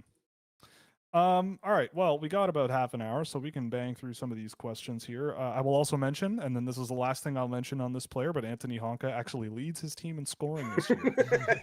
So there you go. Anthony Honka, leading scorer of a National League team this year. Bring him back. Bring him and Brandstrom back. Bring over Jerry Turkalainen and NL superstar. Let's do it. Bring them all back. Buffalo Sabres, man. Buffalo Sabres. Put those guys in red and black and put them on a line with Rasmus Dahlin and go to town. That would be. I don't think Anthony Hawk is going to help the Buffalo Sabres, unfortunately. How much worse could it get, honestly, right? How much worse could it get? It can't get much worse, but we're trying to get better, okay? That's trying to sell tickets.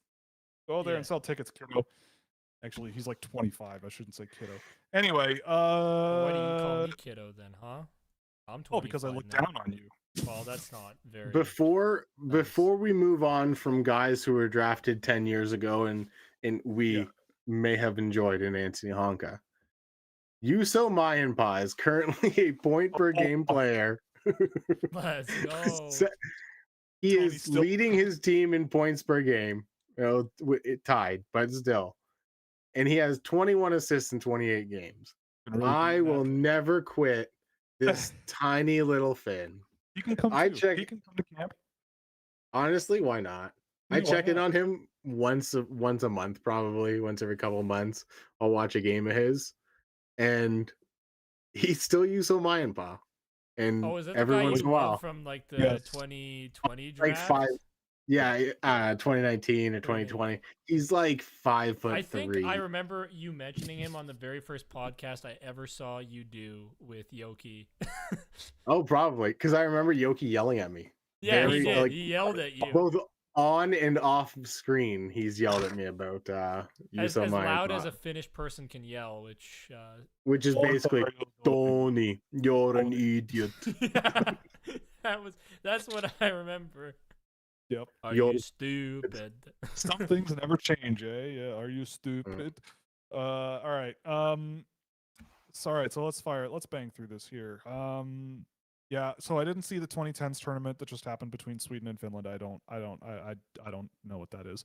What do you think the biggest challenge will be for Cole Reshny at the NHL level? What's his upside? Did you see him being a passing version of Logan Couture, a 60-point center? I mean, I think that's like the peak expectation. I would say top 9 forward in the NHL, something like that. He grinds hard enough. He's smart enough. He is skilled enough. He plays with enough energy and pace. I think it would work. And the right team, I think a top 9, even if he's not a center, I think that could make sense. I don't know. I hope he makes it because I love Cole Reshny. I really do. So if he does end up being a 60-point center, that would be great. That would be excellent. I don't know, Tony, move on or anything to add? No, I think the one thing I'll address there is the question was what's the one weakness or what's the area of concern for him Right. at the NHL? It's playing the way he does in the NHL. Yes. Like I don't know if his body will hold up. If it does, I'll love it. Like he's a great player, but yeah, some of the grittiness and griminess that he has in his game may wear on him as he gets to bigger and stronger levels. Right. I could see that as well. What's up with OHL scoring? Feels like a lot of guys are having down years. I don't know about that. I think OHL, I think the OHL got a lot, it's different. Like the OHL, a lot of the higher end older guys went to college, and now it's trended, I think, a little bit younger. Not a ton. I haven't done the math on it, but there's been a lot of goaltenders having really good years as well. So that also affects things. But in general, by and large, I don't know. I think with the OHL, it's kind of weird. Like the quality of play has, I don't know if it's increased, but it seems like the little pockets where things have increased are really increased, right? Like Adam Bannock and basically Brantford in general is a machine. But I don't know. It's a hard question to answer, I think. I don't know if there's anything specifically up, but I do think we're in a transitory period, so to speak, where things are going to get a little weird for the next little while. Yeah, I think it is a little bit of the guys leaving for college, and I think it's the natural adjustment to that. But I think there is a lot of pretty solid goaltenders in the OHL this year. Like whether it's Carter George or a guy like Alexei Medvedev, Ryerson Leanders, there's a lot of good junior goalies in the NHL or OHL this year. And I think that affects things. But I also think you look at some of the guys that could probably would be in OHL in years past. Like Michael Misa's not there, Porter Bartone's not there. There are a lot of guys that have left for either college or the pros that could be there. Like Zane Parekh could technically be in the OHL this year. So I think we're in a bit of a weird year with that as well. Yeah. All right. Shout out Kieran Walton. Our third no OHL scoring. Yeah, on the Sudbury Wolves of 2025. If Villeneuve will never be in all situations defenseman in your top minute defenseman, not sure why he'd be number 2 overall. Well, I mean, I would just disagree flatly. I think there's entirely a possibility that he could be a top pair offensive defenseman. I will not complain, and I think if you develop him right, he could be a heck of a good offensive NHL defenseman. The thing about Villeneuve is I've learned the lesson over the years that with defensemen, the guys in the draft that you really, really want and that are worth drafting in the top 10 are the guys like Villeneuve. Those are the ones that when you look back, you go, yeah, that makes sense. It's always the guys with the skill and the energy and the offense. Those are the ones in the NHL draft that you look back on and go, yep, that was probably worth a top 10 pick. The number of times you can look at a defenseman going top 10 and you can make the argument that they were picked too high. Imagine going back and going oh yeah, David Jiricek, maybe a mid first round pick, in retrospect, that might make a lot of sense.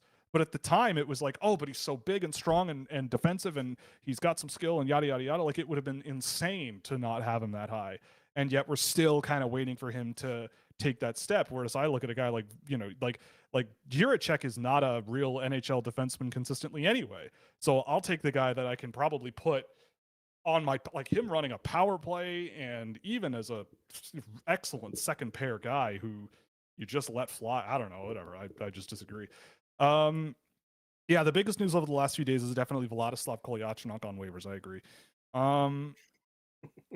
Who in the 10 to 20 range helps Connor Bedard the most?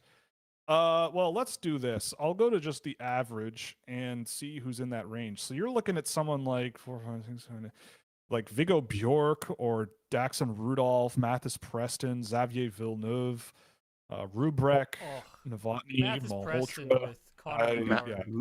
Preston. Mathis Preston is the answer. Mathis Preston and Connor Bedard would be, and Anton Frondel. That would be you would never lose. You would never lose again. Yeah, that's the answer. Take William Nylander light always. Yes. Apparently we look good.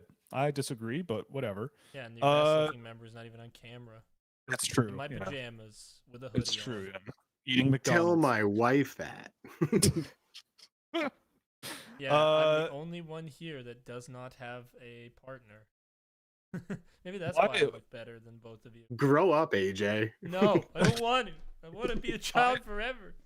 I am going to respond to Totally Unbiased Steelheads fan of why you guys hate the French. I resent being lumped in with this Tony Ferrari guy for his anti Quebecois propaganda. I'm with Tony. I am a believer more than Tony. I don't dislike the French. I respect all walks of life in Canada, even the French. Believe me. Even the French. I need to make this very clear. I don't hate the French. Yes, he does. I just hate Quebec. Yeah. I hate them both.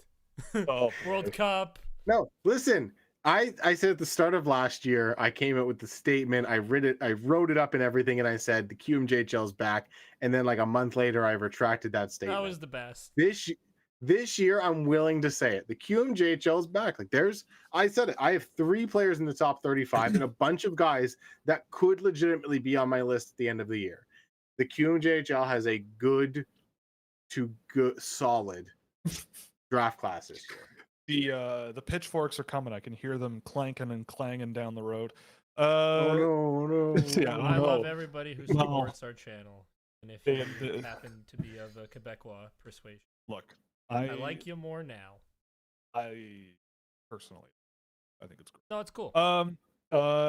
Someone suggested for Buffalo that you sign or trade Alex Tuck, sort out the goaltending, get Rosén and Osland regular NHL time, trade prospects for depth NHLers. I mean, that's what they've already been doing. That's what they've been doing, man. Like all of those things have happened. Yeah, like pretty much. The goalie stuff is a disaster, I think, but. It's dumb, but I keep going back to the answer of I don't know what I do. I think it's a lot deeper than the personnel on the team, and we'll see how they handle it. We'll see what Kekalainen does. I just feel like for everybody. That's free Cokes, that's Coke for everyone. Yeah. There's your slogan in the Coke for everyone. Yeah, Coke for everyone. You paint that in the dressing room, and maybe everybody will start showing up more. Evgeny Kuznetsov just shows up. Oh boy, what is your ceiling for Mathis Preston, Tony? Oh, only Tony. Okay. My ceiling for Mathis Preston is like B+ William Nylander. I think AJ said it already. I know Will said it a bunch of times. I think he's a solid. He could be a solid top line winger who plays with speed, pushes the pace. Every once in a while, you look at it and you go, man, like that was unreal what he did. I think Preston has like legitimate top line upside. It's just going to be about refining some of the little things, which is the same kind of stuff we talk about to this day with William Nylander. Like, I think maybe he doesn't become William Nylander challenging 100 points, but maybe he's William Nylander pushing 75, 80 like a few years ago. And I think that's a really good player.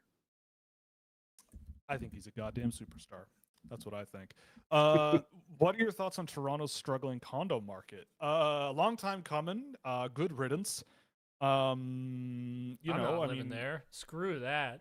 Yeah, I can pay $300 a month and live at home. Look, Hell this is the thing. I was born and raised in Toronto, so I saw this all happen. I looked at I was looking at some of these condominiums when I finished school and got a big boy job, and they're all terrible. They built a lot of buildings in Toronto over the last 20 years, and I'd say like 90% of the units are all, I don't know the terminology, but like real estate listing checklists. They're 500 square feet, but you get a breakfast bar. You get a quote unquote den that's the size of my desk. You have a bedroom and a half, but the half bedroom is the size of, your palm. So they trick you. They try to trick you into buying something that nobody really wants to live in, unless you live alone, maybe. And so, yeah, all that stuff is just sitting in there. And I don't know. Good riddance. Let it burn. I'm a homeowner. I obviously don't benefit when the housing market poops. But I think it's a long time coming, and I would support it. Which player of the 2026 draft would relate to a 1-bedroom, 1-bathroom condo? Ooh.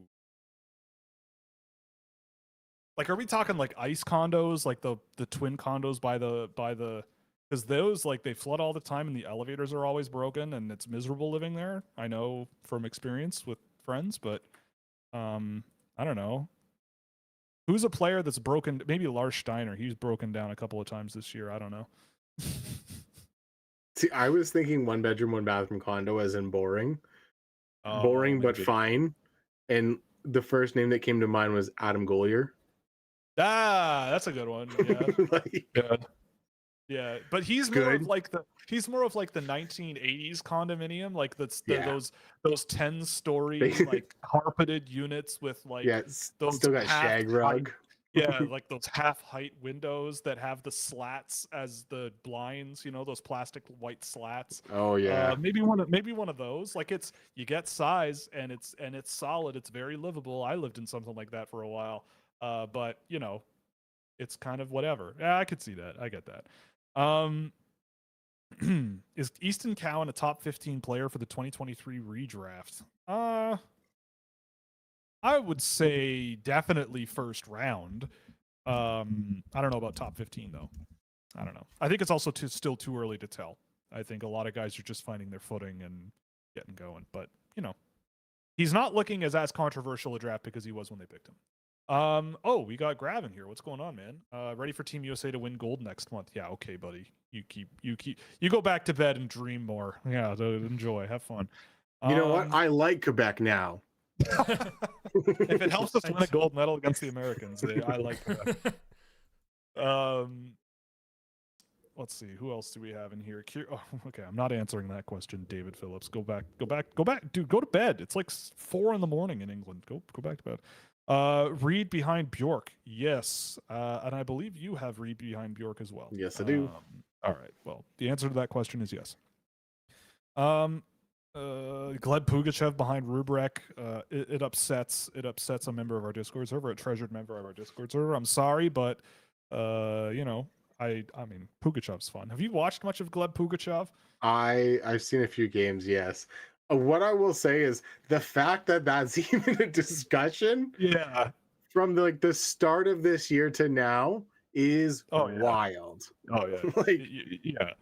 Pugachev's fun. He's a fun one.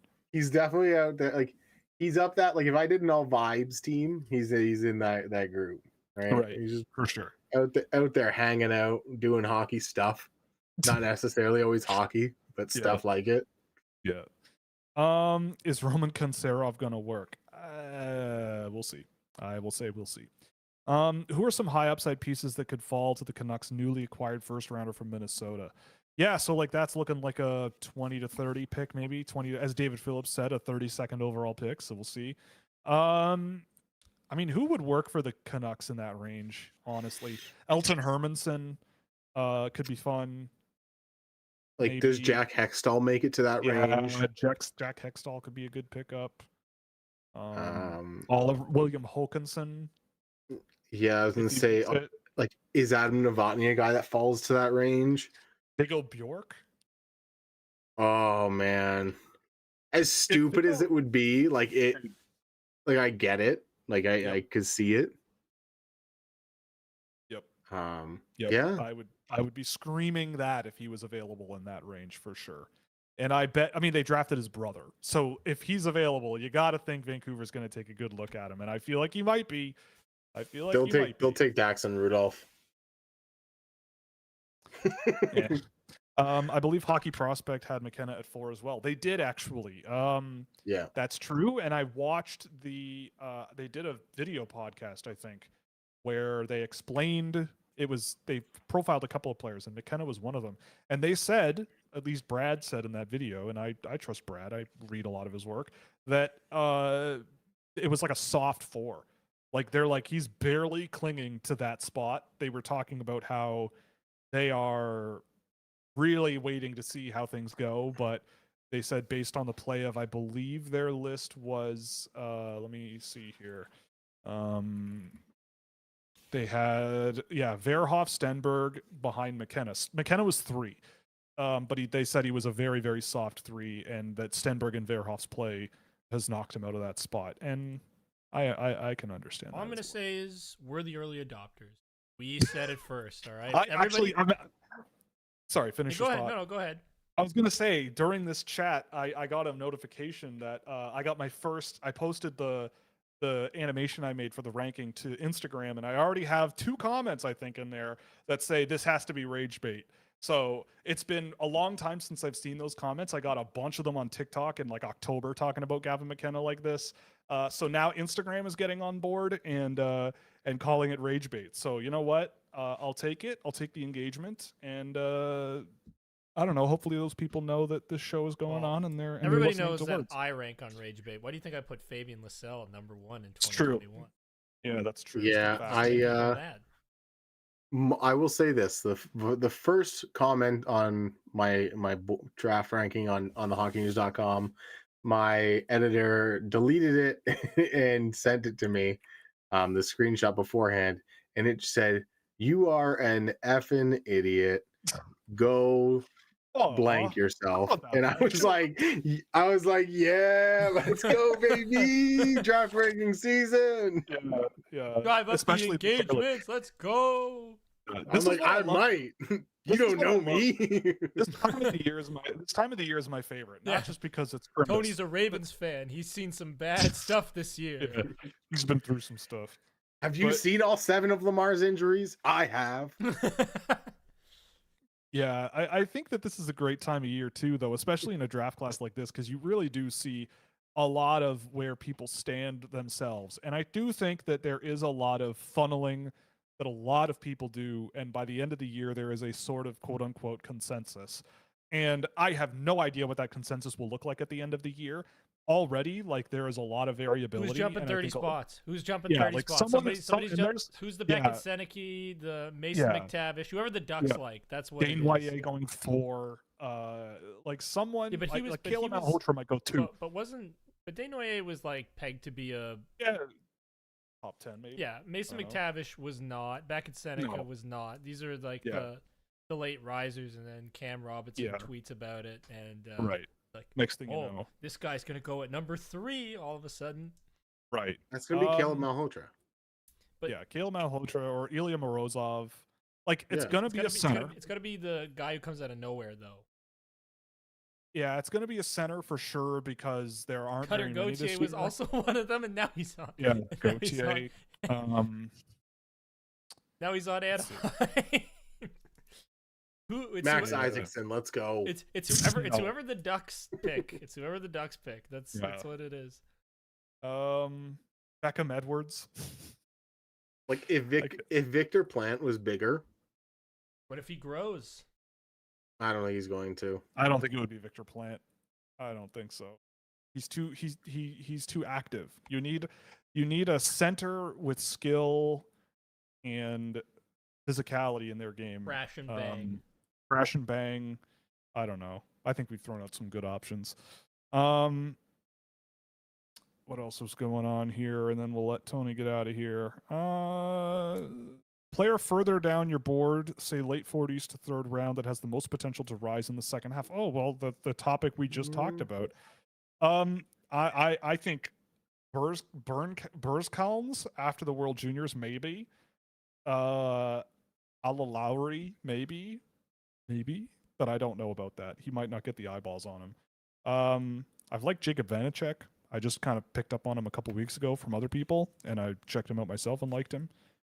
I don't know. Maybe, like, the thing too is, like, someone asked him about in the chat, like, Joe Aginla. I think if Joe Aginla grows a little bit and gets a little stronger, it'll all fall into place and he'll get a lot better. Not that he's been bad, but I think Aginla is a guy who, you know, for the role he's playing and how young he is, he very well could be one of these guys that rises up boards by the end of the year. I don't know who else is on here. I know David Ivan Fomin. Yeah, David Ivan Fomin for sure. Vladimir Karabayev at Quebec. He's the Belarusian winger who has no points through 7 games, but he's fun, and I know you've been watching him, David. So maybe because he's big and plays for Quebec, people will see him. Who knows? Like, I just pulled up EP's consolidated rankings, so it's all the rankings I track, kind of put into one list. And in the 40-ish range, the guy that immediately stands out is Casey Mutrin at 37. I could see him being a guy Yes. that has a good second half and 1 jumps million up. %. Yep. Maybe a guy like, does Brady Waslin have a better second half now that he's in London? Cooper Williams or Maddox Dagenet, Alexander Command. Like, there's some guys that are in that range that I'm like, I could see them jumping up and maybe getting into the end of the first round for a team or something. Yeah, something along. Mutrin's a good one. I forgot how low people have Mutrin, but I love him. Because Best points. Yeah, well, yeah. Best goalie prospects in the draft. I think there are some good ones, man. I don't know much about goaltending, but there are some fun ones. I've got I put them in the list in the ranking of guys that are kind of in no real particular order, kind of sort of, but like just guys that I've liked, and there's 17 of them. And a lot of them are Russians, or at least quite a few of them. Borichev, Rybkin, Yermolenko is Belarusian. Trebel with Youngstown, he's also pretty darn good. Sklenichka in Seattle. Who else? Fedorov in Ottawa. I liked him. He's a little small. Same thing with Xavier Went in Tri-City. Sergei Gorbunov in Yaroslavl. There's a few. There's some good ones. Sounds There's like a lot the of goalies out there. goaltending market is all Russian again, and Yes. we just hope and pray that somebody from that cold, waste, barren land of a country produces a luscious goaltending fruit. Yes. Draft a few of those guys, and maybe that's the best produce out of Russia, goaltending. Yeah. I thought you were talking about Russia, not Quebec. How could I They don't forget? produce any good hockey players. How could I forget the Remember when greatest they did? goaltender in the entire draft? No, because I wasn't alive. What's that guy's name? Gorbunov is garbage. Yeah, I mean that's why he's at the bottom of my list. But I thought he was neat and he's really young. But no, who's the guy? Gleb. There's another Gleb. No wait, Peshkov. Why is he not in here? I swear Gleb is your favorite name. It just has to be. I mean, it is. It's a great one. But yeah, I don't have Gleb Peshkov in here. Well, I'm adding him because Gleb Peshkov rules. He's like a Russian Dominik Hasek, but does that mean like fish son? Because I know Pesci means fish. I don't know. In Italian. But the guy is hilarious. Gleb Peshkov. That'd be awesome. Gleb Peshkov certainly plays hockey like he's a fish. Yeah, Ivan Fomin's teammate. Yeah, he's Ivan Fomin's goaltender, and I think he is the best goaltender in the league statistically this year. I don't know. Anyway, he's also going to be a Dubai Mighty Camel one day. Yes, he's going to be a sick Dubai Mighty Camel one day. Exactly. Literally comes to GM in 2035. Yeah, exactly. Should all teams be tanking for Nazar Privalov next season? No, because tanking is bad. That's my opinion. Don't tank. Then you end up like the Buffalo Sabres. We have reached Gary Bettman's peak NHL. Everyone is 500, and the teams that aren't are 1 or 2 games away from it, pretty much. Even Buffalo. This is Gary Bettman's wet dream. That is. Yeah, exactly. We have parity in the NHL. Yeah. I was like... all right. Thoughts on Anthony Thomas Maroon. Oh my god, Pat Maroon's kid. I don't have any. I will need to check him out because I have not. This guy has slipped through the cracks for me. I did not know Pat Maroon had a kid. Some team needs to draft him because he'll win back-to-back cups and do nothing, but it'll still be worth it. He's 20 years younger than his dad. That's wild. That is crazy. All right. Anything else going on here? The MHL player who has the best chance to be a Canes 7th rounder. Ivan Fomin. Yeah. Yeah. I mean, like they drafted Justin Poirier. Like 7th round pick. Screw it. I don't know. I don't know who else, but I don't know. I mean, he's the meme of the show for tonight, but Maybe it's the other guy you mentioned there, Maxim Filimonov. I don't know. You know more about Russia than I do, it seems. So anyway, Tony, I think that's going to be it for tonight. Any parting words? Any thoughts? Do you want to, set the stage for maybe keeping the Quebec mob out of your yard? Like, what's the deal? And then we'll let you get out of here. I don't hate Quebec. It's a good year for the QMJHL. I would like to see them do it multiple years in a row, but who knows? We'll see. My parting words are: I love you all. You're beautiful people. Please read my draft rankings. They're up at thehockeynews.com now. Comment Continue that Tony's to an idiot with expletives. Comment Tony's an idiot. that came in right at the end, right? Yeah. Well, I appreciate the negativity as well, because it was all positive. My head wouldn't fit in my hat, and we need my hat to cover up the bald head. So Yeah, we do. Yeah, I love you all. Read my draft rankings. Follow everything from click the like button, subscribe. Thank you. Smash that like button as I punch Hey, my Matt is Preston microphone. game tape. I'm gonna release it this week. I'm yes. just thinking about if I want to add B-roll, but it's really done. It actually is done. Yeah. Yeah. Mathis Preston game tape. I just filmed Mikey Burchild. I am probably doing Victor Plant tomorrow. They're waiting to set up a time. And I may or may not have locked down another top 5 prospect in Tyne and Lauren. So we will see soon. Locked it down, eh? All right. But who knows? I could get canceled on again, because this happens far more often than I'd like to admit.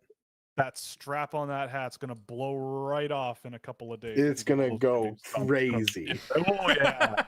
There you go. They have strapless.